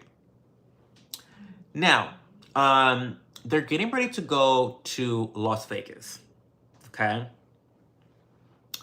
And I can understand why Dakota is coming, but there really wasn't a reason for Zach to go to Vegas. I'm thinking, like, why is Jen bankrolling their marriage, taking care of the kids, while Zach just goes to school and gambles their money away? Because Zach is a gambler. He's an addict. He's a gambling addict, right? And it's so strange to me that this is even happening in episode 6, because wasn't it just 2 episodes ago where Zach was on his Mormon shit talking about the less Mormon girls not being able to come to his fucking baby blessing because they're not Mormon enough? Bitch, you're a gambler. That's the least Mormon thing ever. So it's so weird that Zach is such a fucking hypocrite. Not only is he controlling and judgmental, but I feel like that's going to manifest in abuse if Jen isn't careful, if it has not happened already. So it's crazy. So, Las Vegas. So, okay, I'll be honest though. So, there isn't really a reason for Zach to go to Vegas, but my conservative side is going to come out a little bit, okay? Now, I'm in a gay relationship. I've been with my partner for 8 years. It's hard for me to relate to these issues. Because I know that it's a girls' trip and it's supposed to be like no boys allowed. But for me, I don't vacation without my partner. I don't do that. And I cannot picture a scenario where I would want to do that. So I went to a bachelorette party last year, or no, 2 years ago, and my partner couldn't come. And that was probably one of the hardest trips I've ever made. Like, I mean, going to the airport alone was like, it felt like such a foreign concept to me. And to me, it's like, why would you want to go on a vacation without your partner? I don't understand that at all. I honestly cannot fathom wanting to go somewhere and not be able to sleep with my partner. Like, call me crazy, call me conservative, but it's just, I don't do that. I just don't do that. Now, the Bachelorette was like a special circumstance, and I ended up going without my partner, and it was fine. It was great. It was a fun time, but I don't think I would do it again. I don't think I'd do it again. Um, yeah, I don't know. I just wouldn't, I wouldn't go on vacation with my friends if my partner was not explicitly invited. Um, but on the other hand, if you agree to go on a girls' trip, it's your responsibility to not bring your man. So if you agree to go on a girls' trip, you can't just bring your man because you want to bring your man. I think that's wildly disrespectful to the hosts and to the other girls on the trip. If you don't want to go on a vacation without your partner, just don't go on the vacation. And so I definitely see both sides. I understand wanting your partner to be there, but I just wouldn't go. If I were a girl, I just wouldn't go on the trip. I know that's crazy. I know that's crazy to say, but I'm sorry. I'm not traveling anywhere and my partner not for a vacation. Like, I wouldn't do that. I just wouldn't do that. So anyway, that's my opinion. Now, the next thing that happens in Vegas. Oh, here's another. Okay, another conservative take. I'm sorry. It's one thing to go to a Chippendale show, but rubbing oil on a man's body with the intent of sexual arousal is a little weird for someone that's married. I thought that was distasteful. I thought it was disgusting. I thought it was disrespectful to your marriage. I would never do something like that if I was in a partnership with someone. And the reason why it's fucked up is because, and you can't agree with this, because if the gender roles were reversed, would you be okay with it? Would you be okay with it? If your husbands went to a strip club and got to go on a VIP pass in the back rooms and oiled up the breasts of the female strippers, would you, as a wife, be okay with that?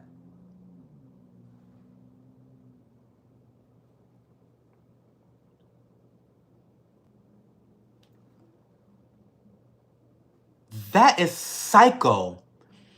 There's no way around that. Okay, you cannot be, so, and I know Demi and Jessi were going with this whole, we're progressive feminists. It's okay to explore sexuality. It's okay to let loose and have a good time as girls and wives without the husbands. But that is wildly disrespectful. And again, Jessi caused this shitstorm on purpose. She did not tell the girls that they were going to the Chippendale show. Not only did she not tell them that they were going to a Chippendale show, but she did not tell them that they had a VIP pass to go into the back room and rub fucking Diddy baby oil all up and down these male strippers. That is fucked up when you know firsthand that half the women's husbands would not be okay with that shit. It's not right, Jessi, and I feel like no one, I just I have a feeling that no one on social media was clocking this bitch for this shady shit.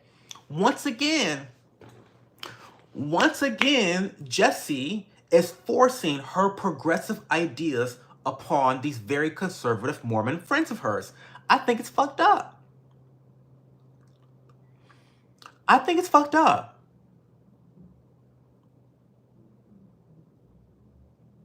I think it's fucked up that Jessi. I think it's really fucked up that Jessi did that. And again, no woman, none of the women, by the way, would be okay with their husbands caressing a breast of a female stripper. None of them would be okay with that. So I do not think it's okay that they think it's okay to do that with men, male strippers. It's not okay. It's hypocritical. Keep the same fucking energy, right? And the fact that Jessi did this as a surprise, knowing the shitstorm that was going to happen with some of the wives. I think it was pernicious. I think it was intentional. I think it was fucked up. Jessi's fucked up. Jessi's fucked up. She's fucked up. So that happened. And what ends up happening is Dakota and Zach, who are there in Vegas, they're communicating with their wives, with the girls. And they end up telling them that they're at a Chippendale show. And so Zach loses his shit on Jen. Loses his shit on Jen. Says that he's like gonna leave her. He's threatening to divorce her. He's threatening to divorce Jen for even being at the Chippendale show. Mind you, Jen didn't do shit. She didn't touch a guy. She didn't rub no bitch down with baby oil. She didn't do none of that shit. Even taking the photo, she was like visibly uncomfortable. I felt so terrible for Jen in this moment because she's put in an impossible situation by Jessi. Jessi did this shit to her. Once again, Jessi is fucking with Jen's marriage. I hate it for Jen. I hate it for Jen. I don't like Jessi for this. And so Zach is losing his shit on the phone. I'm gonna take the kids. I'm gonna divorce you. I'm taking the kids with me. You're an unfit mother. You have no morals. How dare you be at the Chippendales? Mind you, this motherfucker is downstairs gambling as we fucking speak. The hypocrite that he fucking is down there gambling Jen's money away. This motherfucker is gambling Jen Affleck's money away while trying to chastise her about her having no morals. It blows my mind. It blows my mind. So I feel bad that Zach was berating Jen for something that she didn't even know about. She didn't do anything wrong, and I hope she divorces him because that's what she deserves.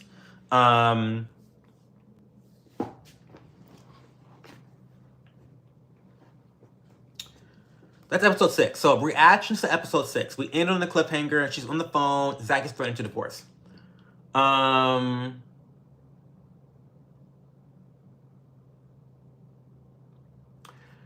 The reality is that religion won't stop an alcoholic. Religion won't stop a party girl. If they go with a party girl, they have to either be along for the ride or that's it. Jen's not a party girl though, Razor. Jen is not a party girl. So Zach chose a great wife. Jen is loyal. She's very Mormon. She's a Mormon girl. She's a good girl. She doesn't do all that shit that the other girls do. Like she's a strong woman. She's successful, but she doesn't drink alcohol. So like Zach didn't make a wrong choice. He chose the right girl. He's just a controlling narcissist. She didn't do anything wrong. First of all, Jen didn't know they were even going to the Chippendales because if she knew they were going to the Chippendales, she would not have gone. Jen would not have gone to Chippendales. Period. But Jessi knew that. Jessi knew that she wouldn't have gone, which is why she made it a surprise because Jessi's a cunt. That's why. Hello, wake it up. Wake it up. She knew that Jen would not have gone. She knew that Macy and Michaela probably would have felt uncomfortable with it. So that's why she did that as a surprise, to cause drama. She's on a reality TV. She's going to cause drama now. That whole Chippendales thing caught fire. It did. It did.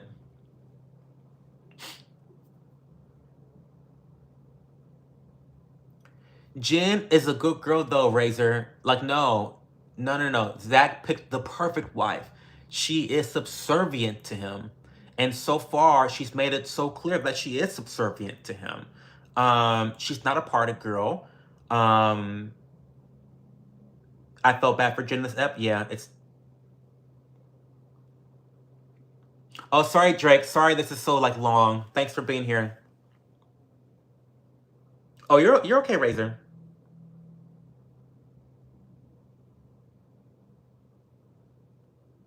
No, so remember, Razor, Jen is part of the Saint crew. So 4 of the girls are like very, very, very strict Mormons. And then the other 4 girls are very progressive. And Jen is like the strict Mormon. She's the one that Demi accused of being too Mormon, right?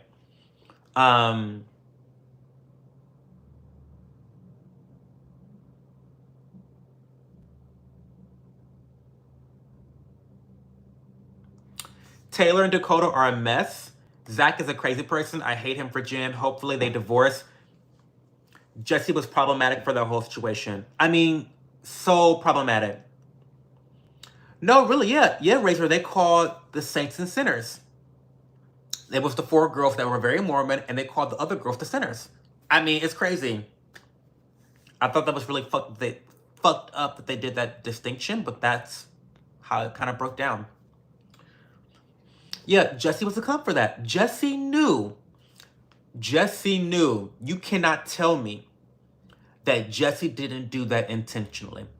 She knew that if she told the girls that they were going to Chippendales, that Macy and Jen, and probably, no, sorry. She knew that Michaela and Jen, and probably Macy, would have not gone to Chippendales because Mormon men don't like that shit, right? She knew that, which is why she kept it a secret. That's why she did that, because she wanted to cause problems. She wanted conflict. The common theme I'm seeing with Jessi is that she wants conflict. She wanted conflict when she brought alcohol to Jen's place. She wanted conflict when she bullied Whitney and told her that everyone hated her and everyone was against her and everyone thought the same. She wanted conflict when she surprised the Mormon girls with a Chippendales VIP pass to rub oil down on these sexy, ripped guys. Jessi wants conflict. Whitney wants attention, and she wants people to suck her clit. Like that's what Whitney wants. And she's a bitch for that, and she's a narcissistic person for that. But Whitney's afraid of conflict. Whitney's not trying to engage in conflict. She's gonna run away from conflict and crave your and try to get your attention. Jessi is causing conflict. She is setting shit ablaze. And Demi is kind of like her attack dog. Demi's kind of like the attack dog. Like she's gonna go in and sling mud. Jessi's gonna cause shit. She's gonna throw a rock and hide her hands. She's gonna hide her hands. She's gonna throw and hide her motherfucking hands. That's Jessi.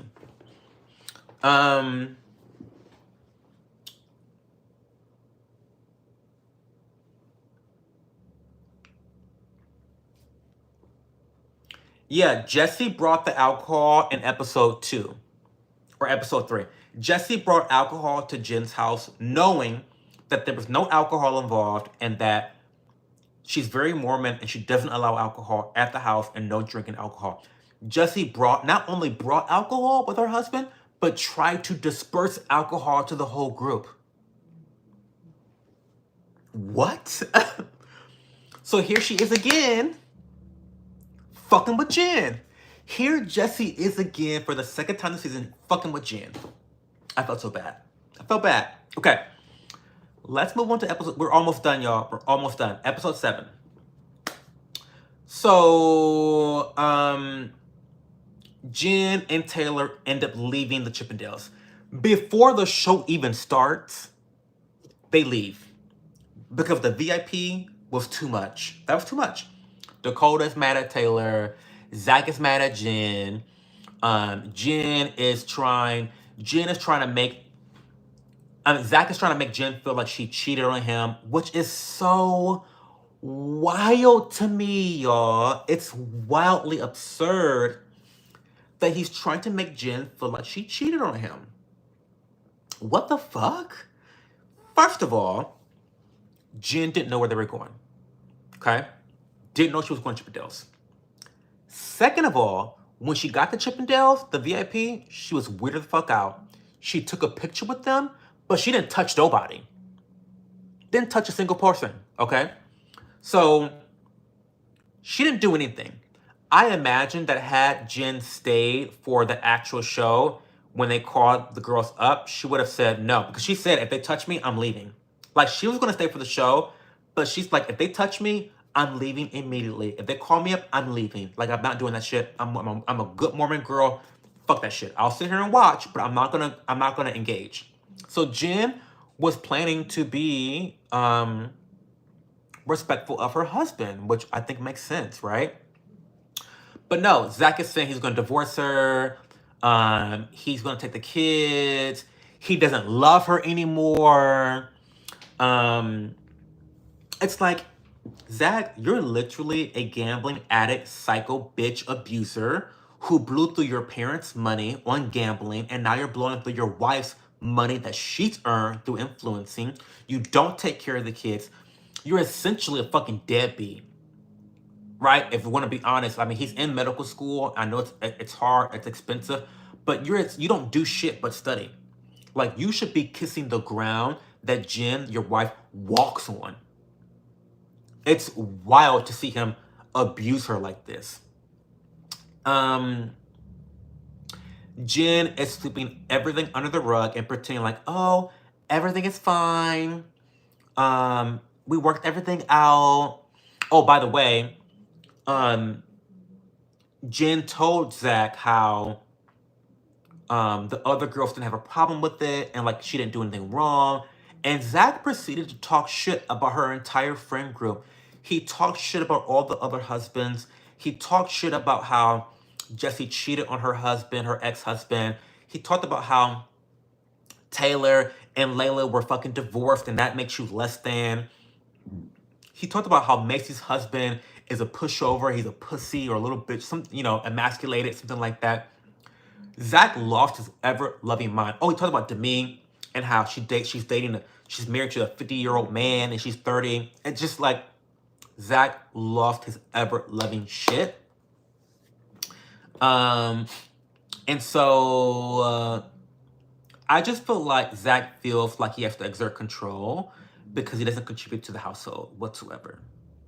It's that simple. He feels emasculated because he makes no money. He feels emasculated because he doesn't do shit in the house. He doesn't take care of the kids, doesn't take care of the house, doesn't bring in any money. So he's not being a provider. And Jen is doing all those things. And I think he has to exert control any which way he can. And the only way he can is emotionally. The only way he can exert control in this household is emotionally. And I think it's a recipe for abuse. Okay. So I hate him. Let's talk about Whitney. Because while the girls are in Las Vegas, Whitney is having solo scenes. I'm not even going to talk about how she's trying to become a homesteader because, girl, bye. It's another excuse to run away from her problems. Girl, bye. But Whitney does something extremely disgusting this episode that really cements her place as the villain of the season. Connor is talking to some of the other husbands. He's asking about the Las Vegas trip, and he hears some gossip about what's going on between Jen and Zach. He's really upset and kind of like perturbed by it. And he's asking Whitney, do you want to know like what's going on in Las Vegas? She's like, not really, but you can tell me anyway. Connor tells Whitney about Zach's disgusting behavior towards his wife and towards the entire friend group. Whitney's reaction to Jen's situation with Zach was fucking psychotic. There's no other way to put it. There's no other way to put it. Her reaction to Jen's situation with Zach was so purely narcissistic and psychotic. She has to have an anti-personality disorder. She has to have one. Because she instantly made Jen's situation about her and how Jen has been a bad friend to her. So she doesn't feel bad for her situation with her husband. First of all, Jen, we see no evidence that Jen has been a bad friend to Whitney whatsoever. You unfollowed Jen, not the other way around. You left the group chat. Jen hasn't done shit to you, Whitney. And the fact that she had that reaction to Jen's situation just cemented the fact that Whitney's deplorable. She's deplorable. She's deplorable at her core. Because what a fucking psychotic thing to say. You hear the fact that your good friend, whether you're good friends currently or not, but a girl that you used to be very close with, you just went to this girl's baby blessing. Okay? You just went to this girl's baby blessing, and now you're talking about how you think that the abuse that she's receiving from her husband's deserved because she hasn't been a good friend to you recently, because she hasn't reached out to you after you unfollowed her on Instagram. That's fucking sick, Whitney. It's fucking sick. It's sick. It's sick. I felt so bad for Jen, and my mouth was on the floor when Whitney said that. And spoiler alert, I think that's the worst thing Whitney did this entire season. To be honest, worse than her dancing on TikTok with her sick baby in ICU. Like, worse than that. I thought her reaction to Jen's situation with Zach was by far her most deplorable moment of the season. Not even close.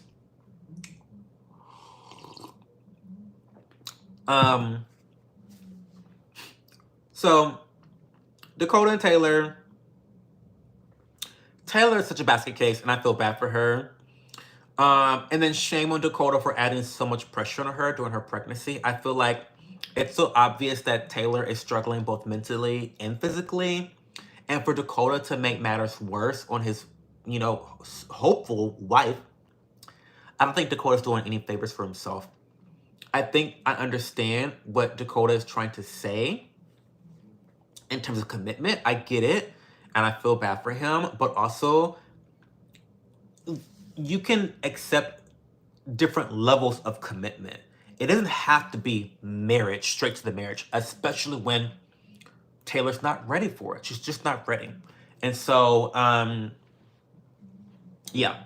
Also, at the end of episode 7, we realized that Macy has a secret to tell Taylor about Dakota.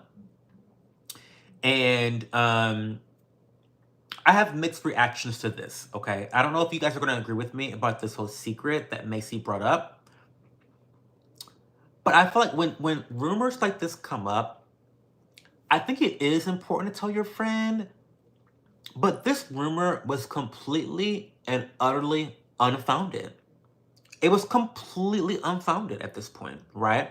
So Macy has this thing on social media. Every Sunday she does Sinner Sundays, where you can submit an anonymous confession to her, right? Someone confessed that they slept with Dakota while he was dating Taylor, officially. So before, Taylor was upset about him cheating on her when they were talking, but this rumor is alleging that he actually cheated on her while they were officially dating. Okay? So, what happens at that point? So the reason why I don't think Macy should tell this rumor to Taylor is because, remember, context. All of these girls are influencers. They've got, collectively, millions of followers. Millions of followers, collectively, right? They all know that they're in drama. Taylor has been in the spotlight the most for controversy. People are talking about her relationships all the time. How does Macy know that it's not Whitney's evil ass submitting the anonymous post? Because that's what I thought. To be honest, when she got that message, the anonymous tip, I thought that it could have been Whitney. And the only reason I say this, y'all, is because I used to watch drama videos about influencers in the beauty world. I used to watch drama videos all the time. Rich Lux, Peter Mon. I used to watch these people all the time. And I'm sorry to say this, but it's true. Influencers can be so disgusting towards each other. The sabotage, the, the backstabbing, the dishonesty, the planting of information, the planting of rumors. It would not shock me if some of Taylor's haters submitted that on purpose to try to sabotage her relationship. And so, to me, if I'm Macy, I'm not saying shit. I'm not saying shit. I'm sorry, I'm not, because it's an anonymous rumor. You're an influencer. She's an influencer. By now, you know the game. People are trying to break you up with your partner all the time. Listen, I promise you, it happens. I promise you. So, that's kind of my take. Yes, when people tell you rumors, I think that you should communicate them to your friends.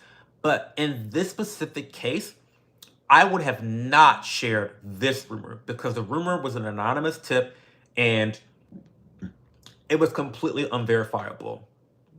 In my opinion, they had speculation that it's this girl named Jenna, but they don't know that. So let's go into episode 8. Oh wait, any thoughts on episode 7? Any comments for episode 7? The Las Vegas. We talked about Whitney, and how her only friend is Macy. We talked about Jen and Zach and how Zach's a piece of shit, garbage, psycho pig of a man. Hypocrite, piece of shit. I hate him. We talked about Dakota and Taylor and their mess of relationship. And we talked about the rumor about Dakota cheating on her. Any thoughts on episode 7?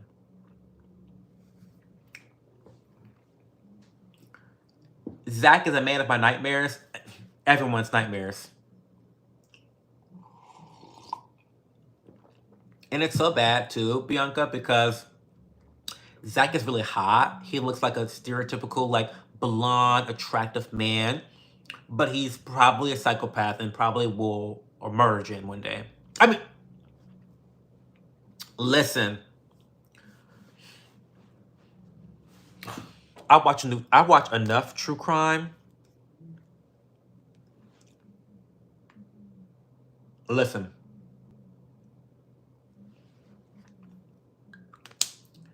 If Jen and their 2 babies end up all murdered and dumped down on oil sink, I wouldn't be surprised. Wouldn't be surprised. Would not be surprised. Wouldn't be shocked, not one bit. He fits the type. He fits the type. He fits the type that would murder his entire family. Sorry, Jen. I love you to death. You're my favorite. Love you. But he fits that type based off of the limited knowledge that we have seen of him. I am a gamer, yes. I thought this whole plot line was unbelievable. Oh, you mean the homesteading plot line? Girl, Whitney just needed something to record and film for the show because she wasn't getting any screen time in Las Vegas because of her own choices.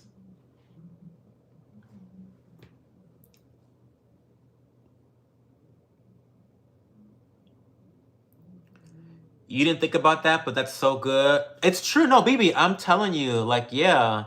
I'm telling you. Yes, it totally could have been a sabotage message. It totally could have been. Zach is a nightmare. I feel bad for Taylor at this point because she so obviously isn't ready. I know, it's terrible. And Dakota's doing too much trying to pressure Taylor when she's literally about to pop. It's so disgusting. Your girlfriend is 14 days away from giving birth to your baby, and you are trying to pressure her, and you make her cry every day. You fight with her all the time. I'm sorry, but if I had a wife and she was pregnant, I would never fight with her. You win. You win. At this point, you can win for 9 months, but as soon as that baby pops up, I'm getting in your ass. Okay? And we're going to revisit all of these arguments after that baby drops, right? But for the 9 months, you can have it. You can have the W. You can have the W, right? because we want a healthy baby with no stress. So you can have it this time, wife. But as soon as the baby drops, as soon as they cut that umbilical cord, bitch, I'm about to go in. I'm gonna go in. So that's what I would do. But Dakota wants to argue with her. He wants to fight with her, and it's causing her stress. And I think it's just not a wise thing to do.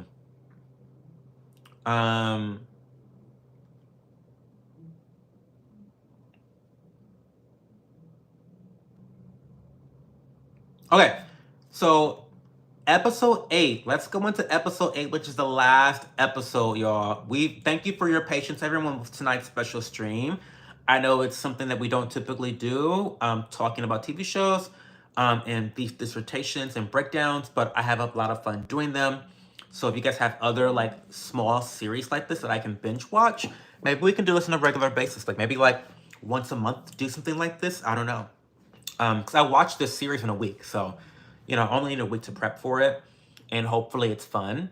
But yeah, we can do this once a month. You guys pick a TV show, I'll watch it, and I'll, you know, do a live stream like this again. So anyway, okay, episode 8. It's all about Macy's launch party. Okay. I say I hate that the rumor Macy heard is causing so much drama, considering that it's not substantiated and it was submitted anonymously. They think it's this girl named Jenna, but we still don't even know that. So Taylor's threatening him if it's true. And Taylor, I feel like Taylor handles this really terribly. He denies that it happened. As soon as Dakota denied that this happened, Taylor should have let this shit go. But she doesn't. She doesn't let it go. She wants to hit it home that if it's true, I'm going to leave you. If it's true, I'm going to find out. You know, it's only a matter of time till the truth comes. It's like, girl, okay, we get it, Taylor. You'll leave me. And I'm starting to understand Dakota's side of things for once at the very end of the series. Taylor is always sabotaging their relationship. She's always threatening him, and he never hears any level of commitment from her, not even marriage. And so I really get it. I really understand Dakota's side. It's like, listen, all I hear from you is how you're going to leave me and how you're not going to commit to me and how we're not going to be together and how we're going to raise this child separately. Like, that's all I hear from you.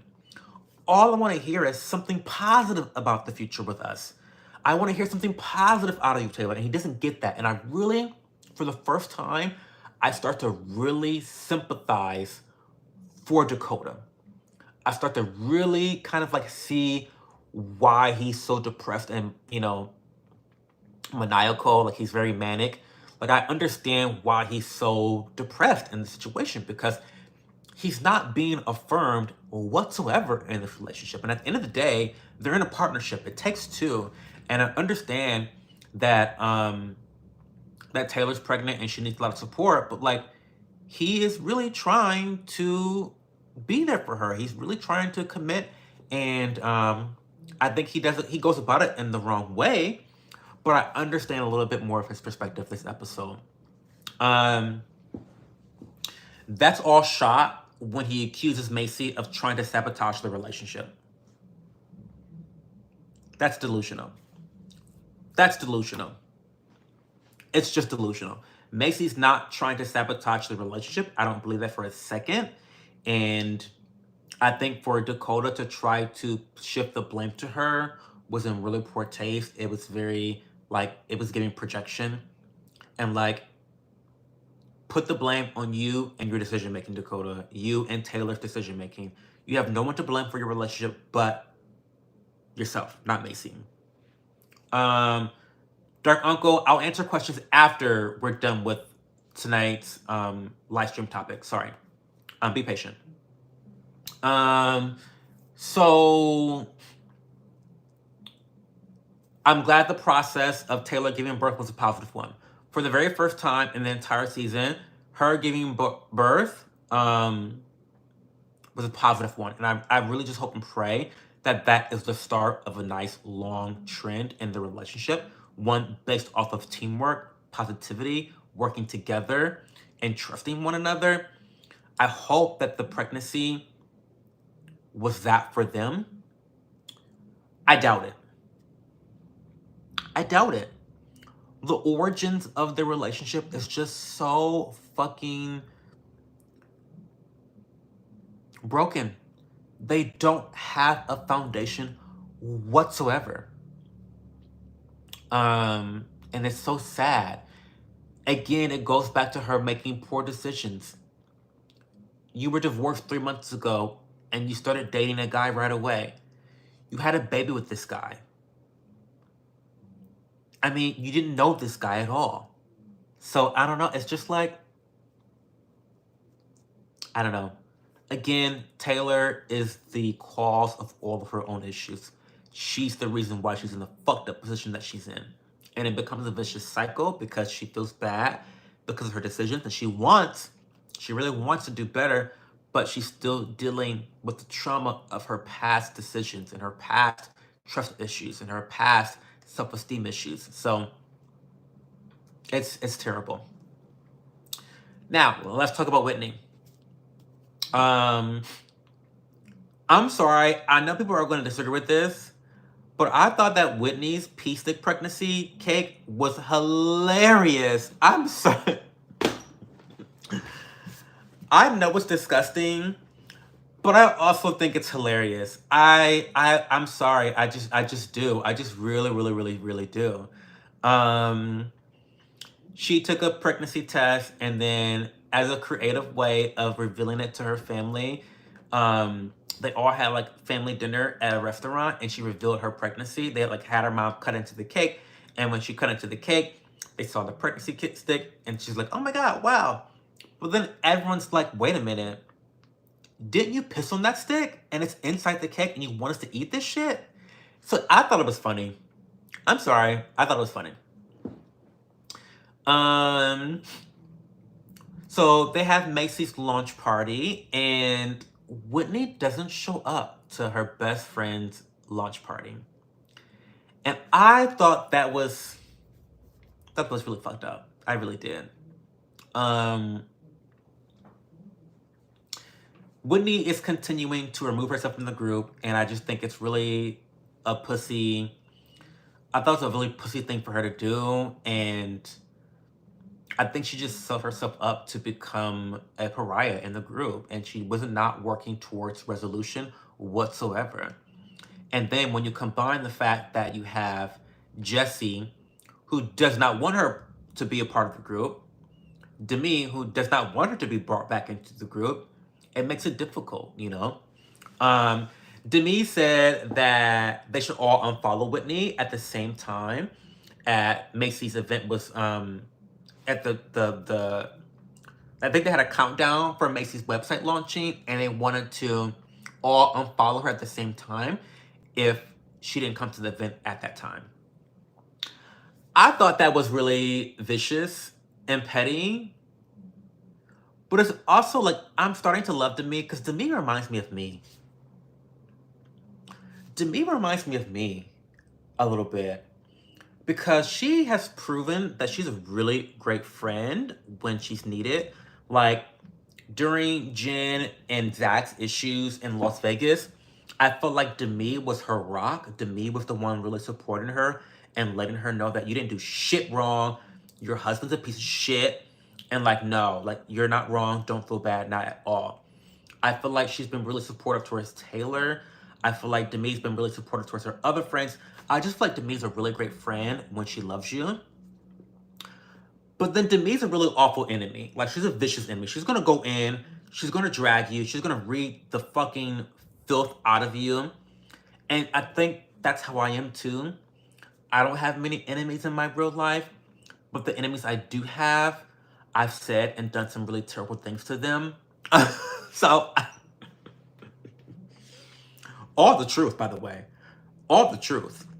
But Demi reminds me of me. And so I think that's why she's my favorite, because I love myself. I don't know. But she's flawed. I'm flawed. It is what it is. So she didn't show up at the party.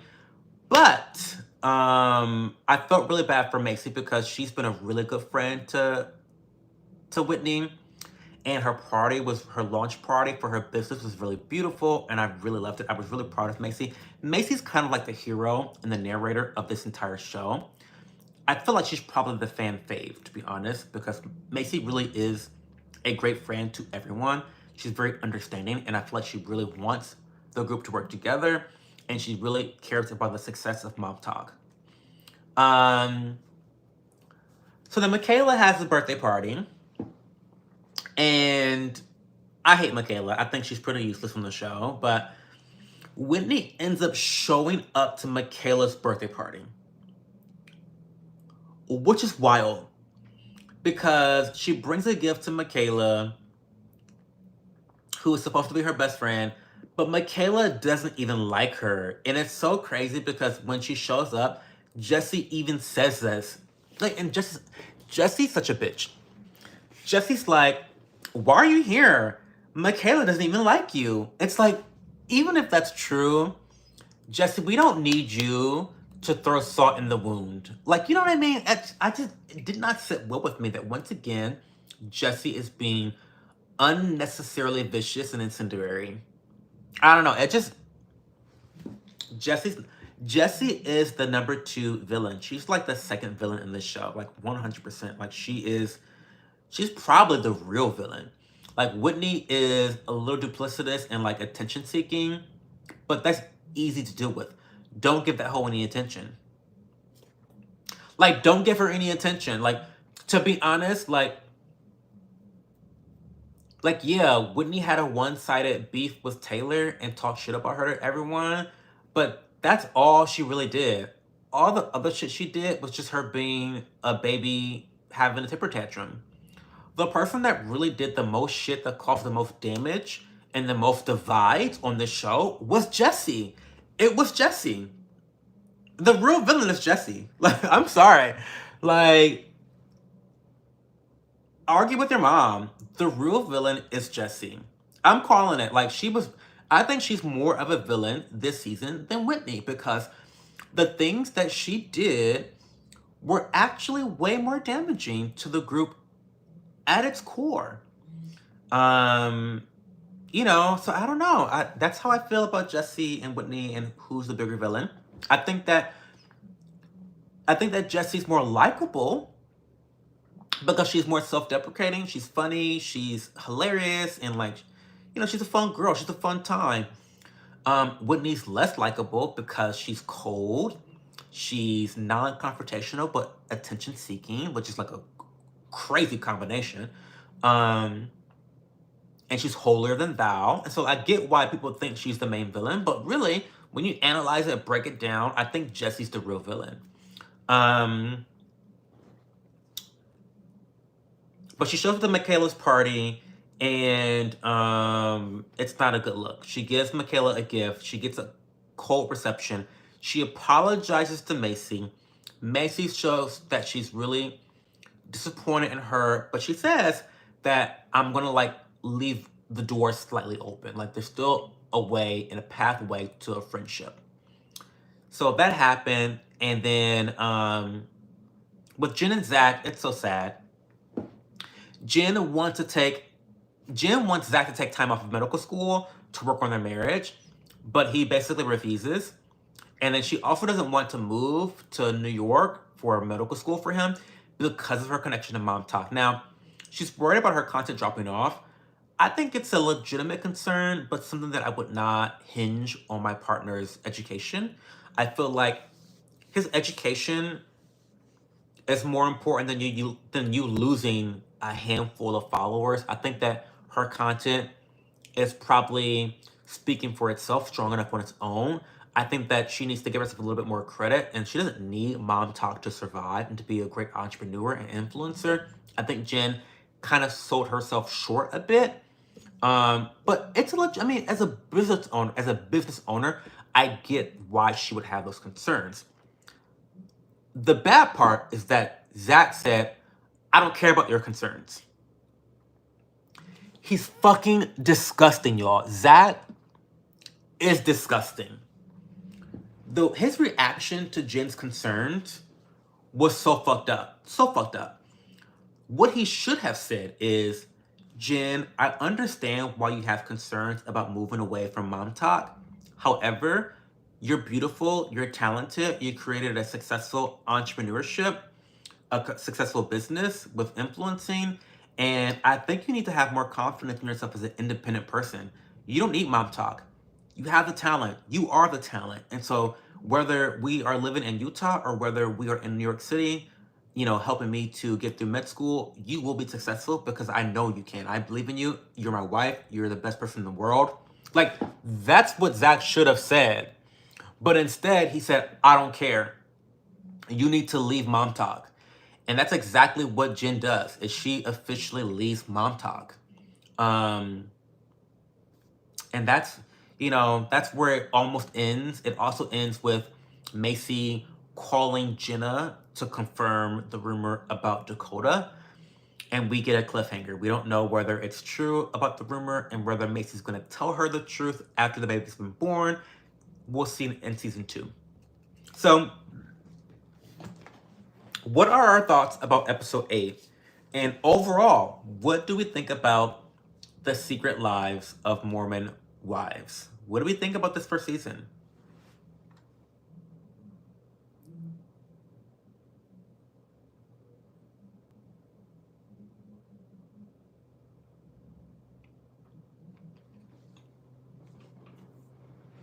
What do we think?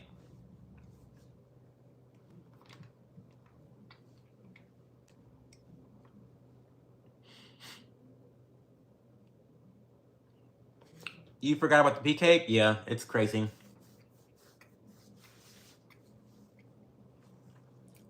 Hey, Emma.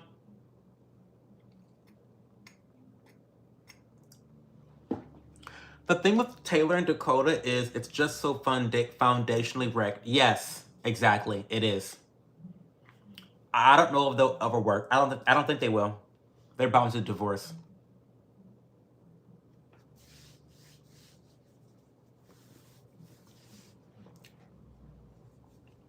Oh, I can go over my thoughts on every person on the cast.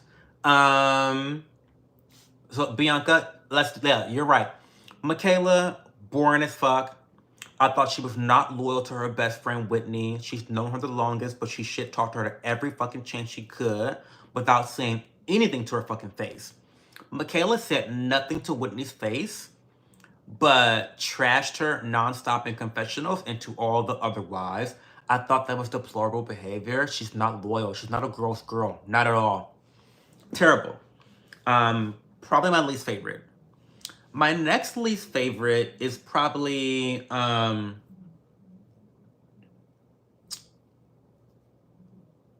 this is tough.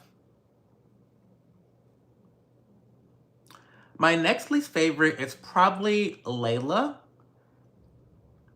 I think that she was just on the peripheral on a lot of the drama.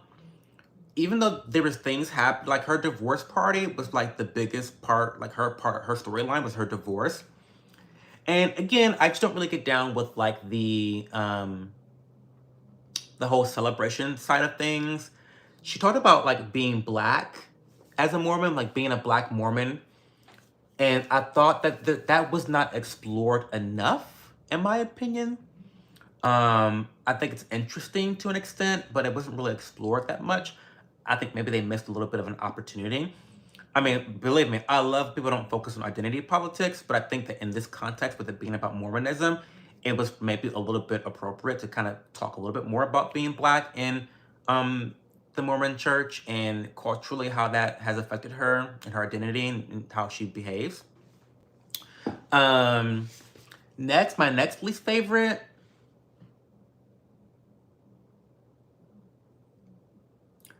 I'm gonna say Jessi.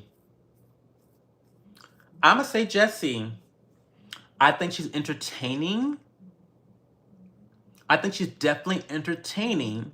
And I think she'd be a good girl to have fun with. But she's not really a girl's girl.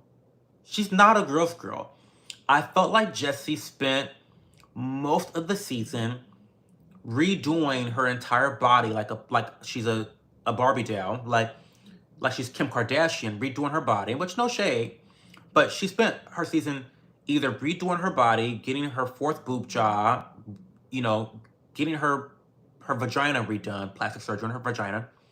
And when she wasn't doing that, she was throwing gasoline on the fire. She was causing shitstorms. She caused the issue with the drinking at Jen Affleck's house, which then caused them to not be invited for the baby blessing.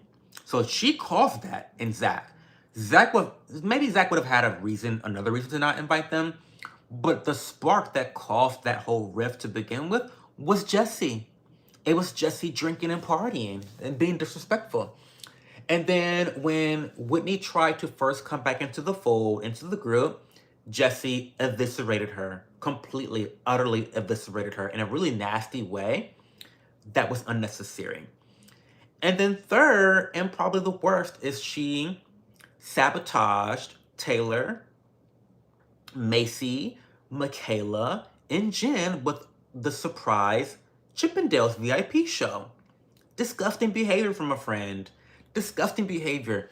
If a friend let me down a trap like that, like a surprise trap, and said, surprise, Cho, surprise, knowing that it would make me uncomfortable and cause issues in my relationship, that's not what a friend does. That's fucked up.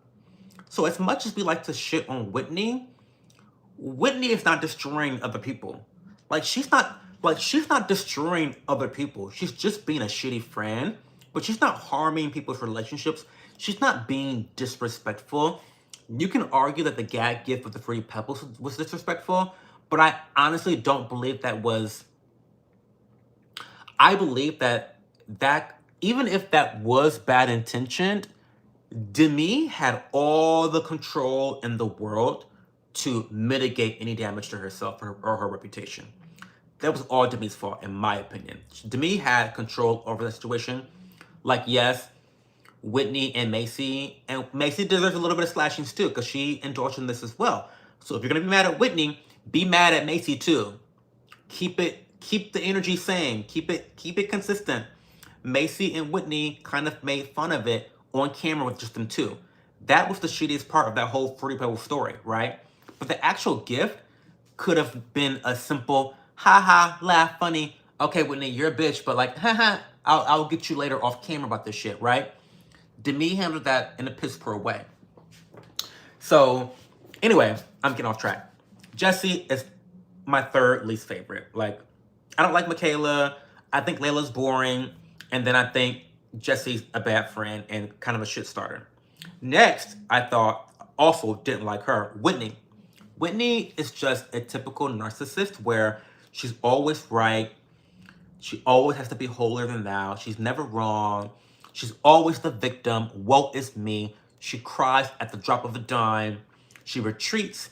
She falls back. And then she, again, plays the victim again when you don't succumb to her attention-seeking ways. I think she's duplicitous. I think she is calculating. I think she knows how to try to play the sympathy card. And it's gotten her pretty far in life. But I think that this season 1 showed people her slip. Your slip is showing, girl. Now, on to the people. Well, no. I don't like Taylor either. I don't like any people. Next on the list is Taylor. Taylor is one of those people that's exhausting. To be a friend with Taylor is exhausting. In fact, Taylor is below Whitney. I dislike Taylor more than I dislike Whitney. Actually, I dislike Taylor. I'm sorry. I'm gonna shit on Taylor a lot here. I dislike Michaela and then Taylor. And I'll tell you why. Because Taylor is that exhausting friend. That sucks the energy out of you. Imagine being Taylor's friend. Imagine having to hear about her boy drama that she causes. Every time you hang with Taylor, it's all about her. Prime example is when Whitney revealed her situation with Connor. What happened immediately after that happened, after she shared her vulnerable story where she's in tears? Taylor changed the subject and told everyone she was pregnant. I forgot to even mention that, y'all, but that was fucked up. That was fucked up, Taylor. Like, Whitney, who doesn't typically open up about stuff, is opening up about her trauma and how the real reason why she went to Hawaii, which is a bombshell. And then you have to upstage her and like, oh, I have trauma going on too. I'm pregnant, you know, like, you know what I mean? Like, that was fucked up. But like, to be Taylor's friend would be fucking exhausting. I could not imagine. We've all had friends like this. I'm not gonna spare my friend on. I'm not gonna spare my friend here, but I have a friend that used to be Taylor, and we made it on the other side. This friend is doing so much better. They've got their life together. They're very responsible, whatever. But this friend used to be always in very toxic situations, and you know, it's just not cool. It's very selfish. It's very like self-absorbed. It's like your life is such a fucking mess that you can't be a good friend to anyone else. And that's Taylor. Like, I hate that. And she's so reckless. She's so irresponsible. And most people will probably think that, like, you know, it only affects her, but it doesn't. It doesn't. It affects your family. It affects your friends. Like, her reckless behavior affected everyone. Like, you know, exposing everyone with that whole swinging scandal affected the entire mom talk group. Like, come on, Taylor. Take responsibility for your shit. And the fact that you affect other people with your shit. So, I hate Taylor. Don't like Taylor. Don't like Michaela. Don't like Taylor. Layla's boring. And then Jessi, like, she's a fun girl, but I also don't like her because I feel like she would cause shit in my life. Like, she's not, like, she would sabotage my life. She's a saboteur. Like, Jessi is a saboteur. She is a sniper from the side. You think that she's your friend, but then it's like you're dead. Now, the people that I liked, I like Macy. I felt like Macy was like a really good friend to everyone. I felt like she was a strong conservative Mormon with some balanced progressive views. Like, she is very involved in church, yet she's still open. She's, you know, a feminist. She's independent. She is for women, you know, being independent and working.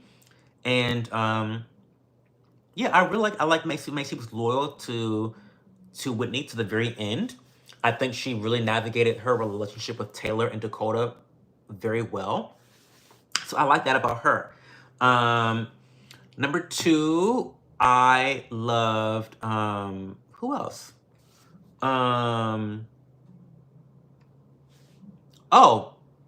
Demi. Demi's number two. Demi is just a firecracker. I feel like Demi is very hot and cold. You either love her or you hate her. And I feel like most people in her life love her. And that's the same thing with me. I think 99% of people love me. And the 1% of people that I got beef with absolutely hate me. And for good reason, because I'm vicious. And Demi's the same way. It's like, Demi's a good friend until she's not a good friend. And then she's a fucking bitch. And she's gonna go after you until you're dead. And that's what she did with Whitney. And I think that it was a good thing that she did that because Whitney deserved it. So I love Demi. She's gorgeous. I love her relationship. I'm also dating an older man, so like, I don't know. We relate.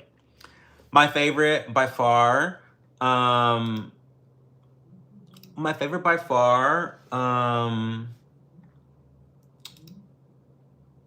Let's see. It's Jen. I love Jen. And maybe she's my favorite because I also have an immense amount of sympathy for her for being in an abusive relationship. So maybe that's why I'm a little bit, more into her. But I think she has a great heart. I think she's very well-intentioned. I think she is everything you would want in a friend and a wife. I think she's just like a beautiful person inside and out. And I just felt really terrible for her with the situations that she was put in. First with the baby blessing situation, and then with Las Vegas, Chippendales. I felt terrible, and I felt like she's just trying to navigate this whole Mormon lifestyle the best way that she can.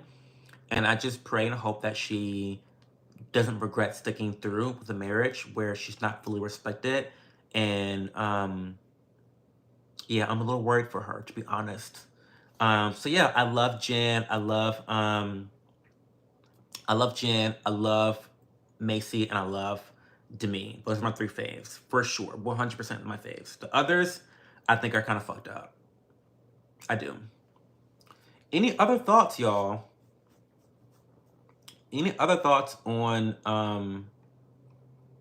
the secret lives of Mormon wives?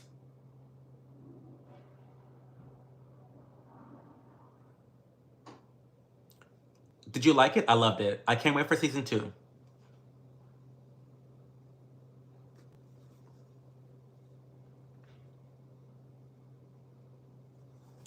What do you think about them drinking all that soda? I think it's pretty wild. I think it's funny. I think it's so funny. You know, I'm like anti-pop. I really only drink pop when I'm drinking alcohol. And because I'm not drinking alcohol, I'm not really drinking pop. It's kind of funny. Like, I'll drink pop every blue moon. Like, maybe like once every 2 weeks, I'm drinking a pop. But I don't drink pop very often. Too much sugar. I think it's funny. I think it's really funny, like, culturally for Mormons that they drink pop. I have a friend that lives in Idaho. Big Mormon population over there, too. He's a teacher, and it's so funny because they don't really drink coffee because it's so high in caffeine. And he says how, like, in the teacher workroom, they have a coffee station for the non-Mormons, and they have a pop station for the Mormons. It's wild. It's so wild. It's so funny to me.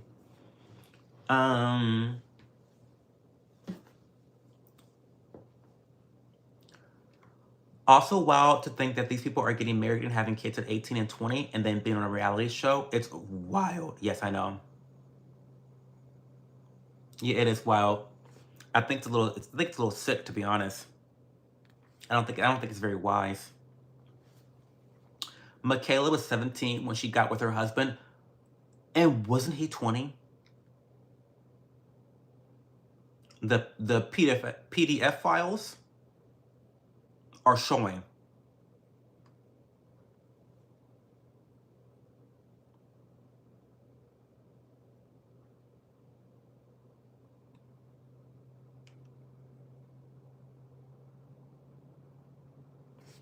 Any other thoughts? Any other thoughts on the secret lives of Mormon wives? Any other thoughts? And I'm sorry to the rest of the chat, but we're gonna end the stream after this because I am tired. It's been a long time. It's been a long stream, but we got through it. I'm very happy about that.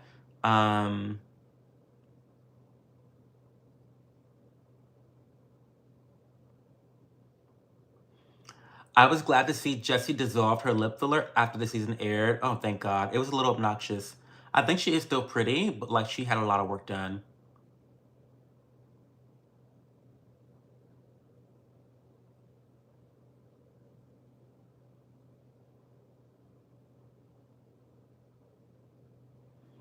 Religion makes people act a fool. That's what I think. Well, they definitely acted a fool. They did. Visenya, they definitely acted a fool. They did that.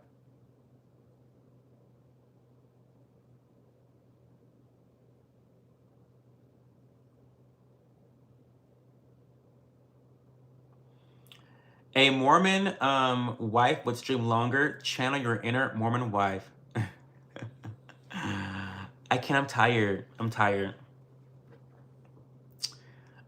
We'll be back with regularly scheduled programming next weekend for the live streams. Thank everyone else who doesn't normally. Thanks to the regulars who were patient with this style. I know that this is not for everyone, but I enjoy myself. And if you guys have like short TV series that you want me to watch and do stuff like this, I don't mind doing it again. I like it. I get into the stuff. It was fun when I did it for Baby Reindeer, and this was fun too. So I'll definitely be making a playlist of my TV dissertations. Yeah.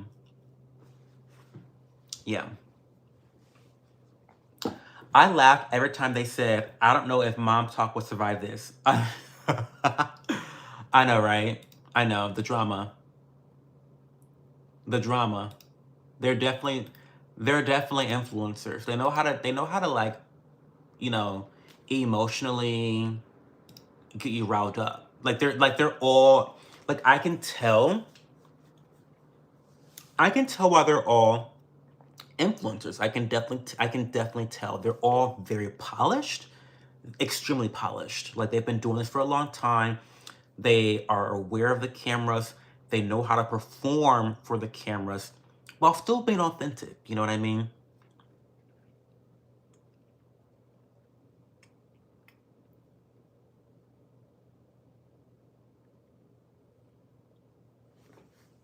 So yeah, we'll be answering questions next week.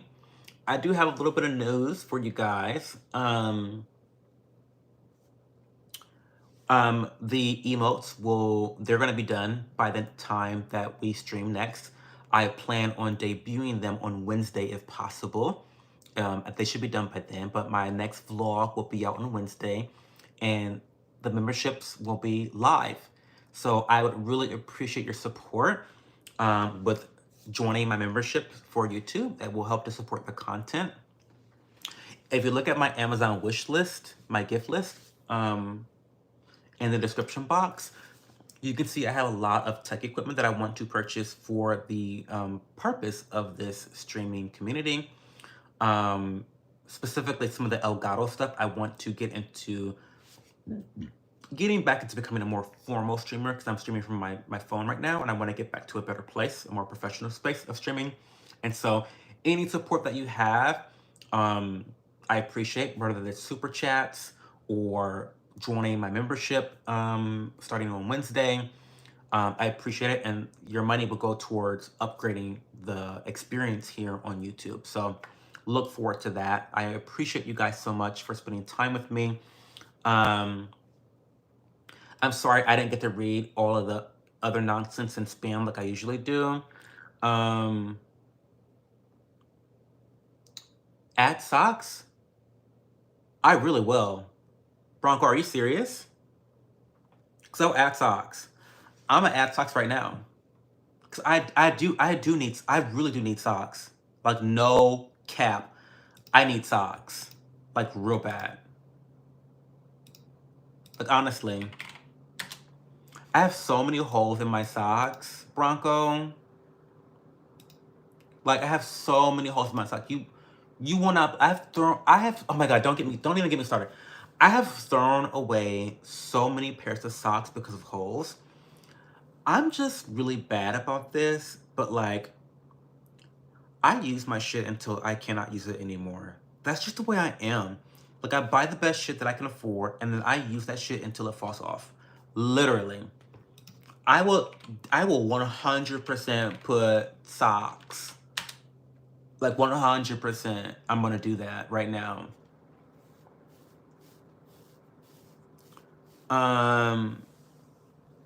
You don't own any socks? Why not?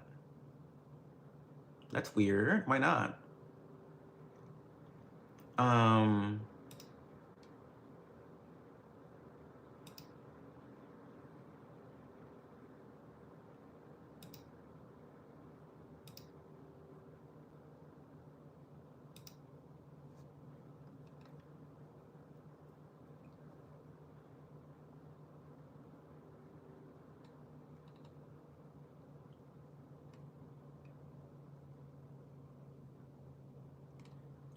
I don't need all the fucking colors.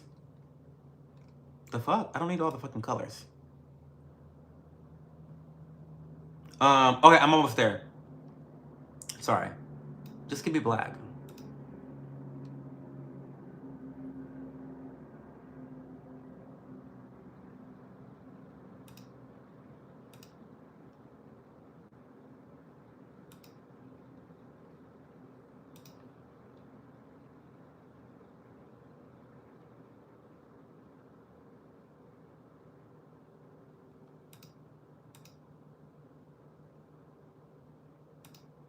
Okay.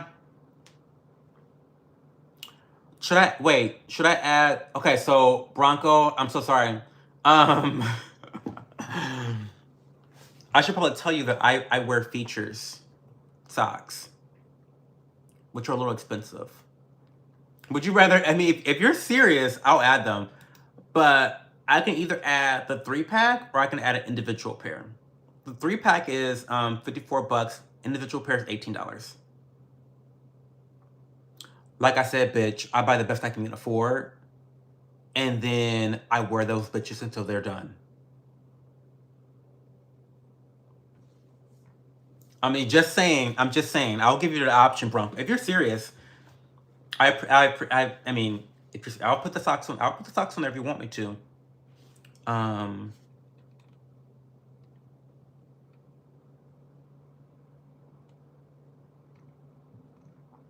You're welcome, Bianca. I had so much fun. 120 pounds? Bitch, I'm 170 pounds. What are you talking about? I weigh 170 pounds. Goyam. Girl. No, but seriously, you can't stand disrespect? Oh, don't worry. I'm okay with disrespect. It's fine. I love the views, honey. I need the view. I'm desperate for the views. So we don't delete the comments. We don't remove people unless they spam. We don't do that.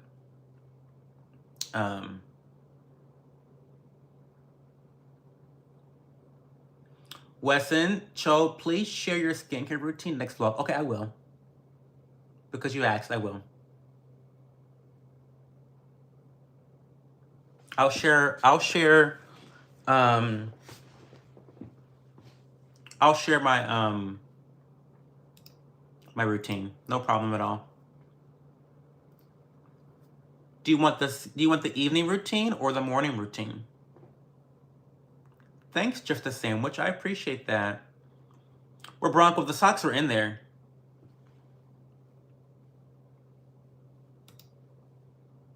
The socks are in there, just so you know.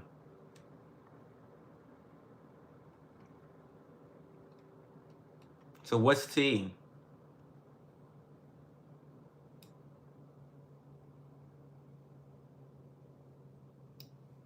Hey Max, how's it going? How are you today?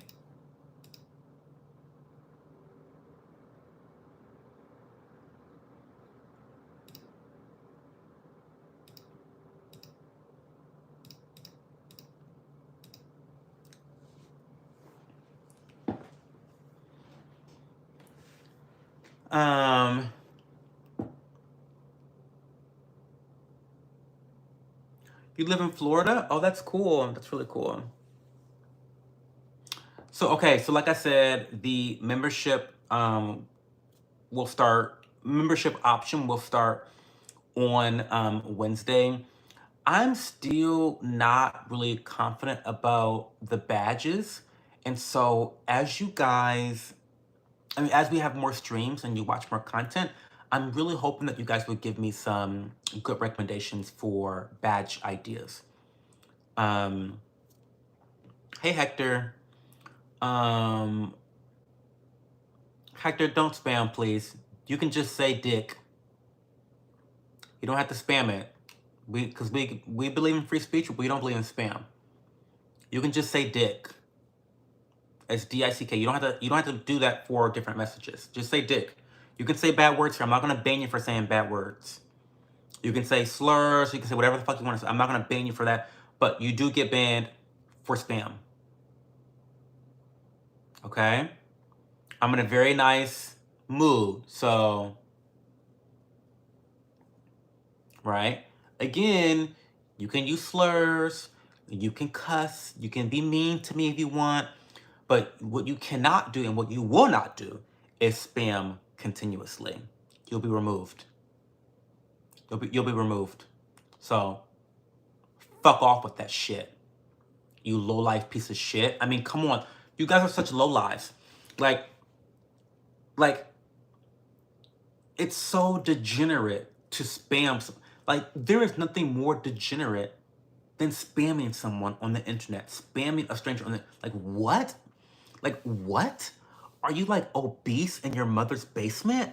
What is wrong? Like, I mean, do you know that Elon Musk is making, like, dolls that you can have, like, sex dolls now, apparently, or something like that? I don't know, allegedly. I don't know. Maybe I'm wrong.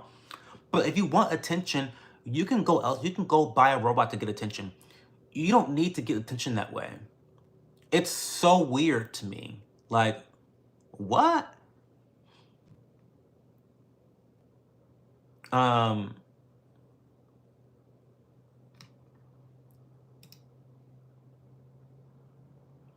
Triple L wants to know, when am I turning straight again? Triple L, I'll turn straight again when your pussy doesn't stink. When your vagina's not so rotten. Then I'll turn straight again. I'll become a straggant. But until then,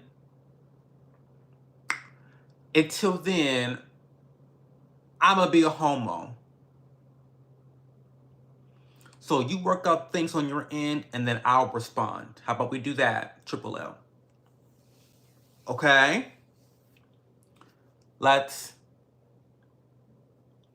Harry and Rotten.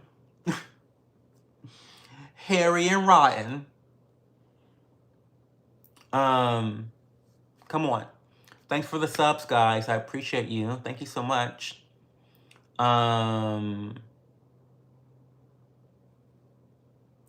Relax. How about Hector Luna? You grew up. Again, I'll relax when you grow up. Because you just could have just said dick. I know you're probably young and you thought that was like really funny. Like, I'm going to spell D-I-C-K. And then he's going to read it and it's going to say dick. Like, I know that's what you probably thought on your head, Hector. I know that's what you thought. But, like, the joke didn't land. It wasn't funny. You could just say dick in one... Like, you could just say dick in one...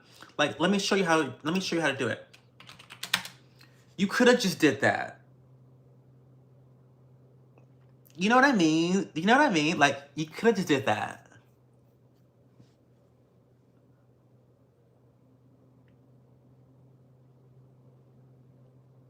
But you want to, like, go above and beyond and do some other bullshit.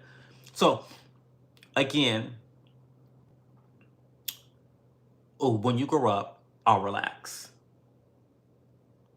When Triple H cleans up, when she shaves her vagina down, shaves that jungle down, and freshens it up, mildew that's growing down there, I'll turn straight again. I'll be straight again.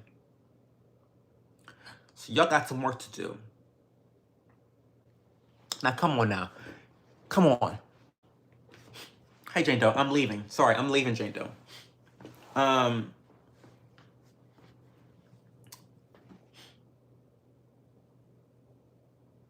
You the farthest from it, LO.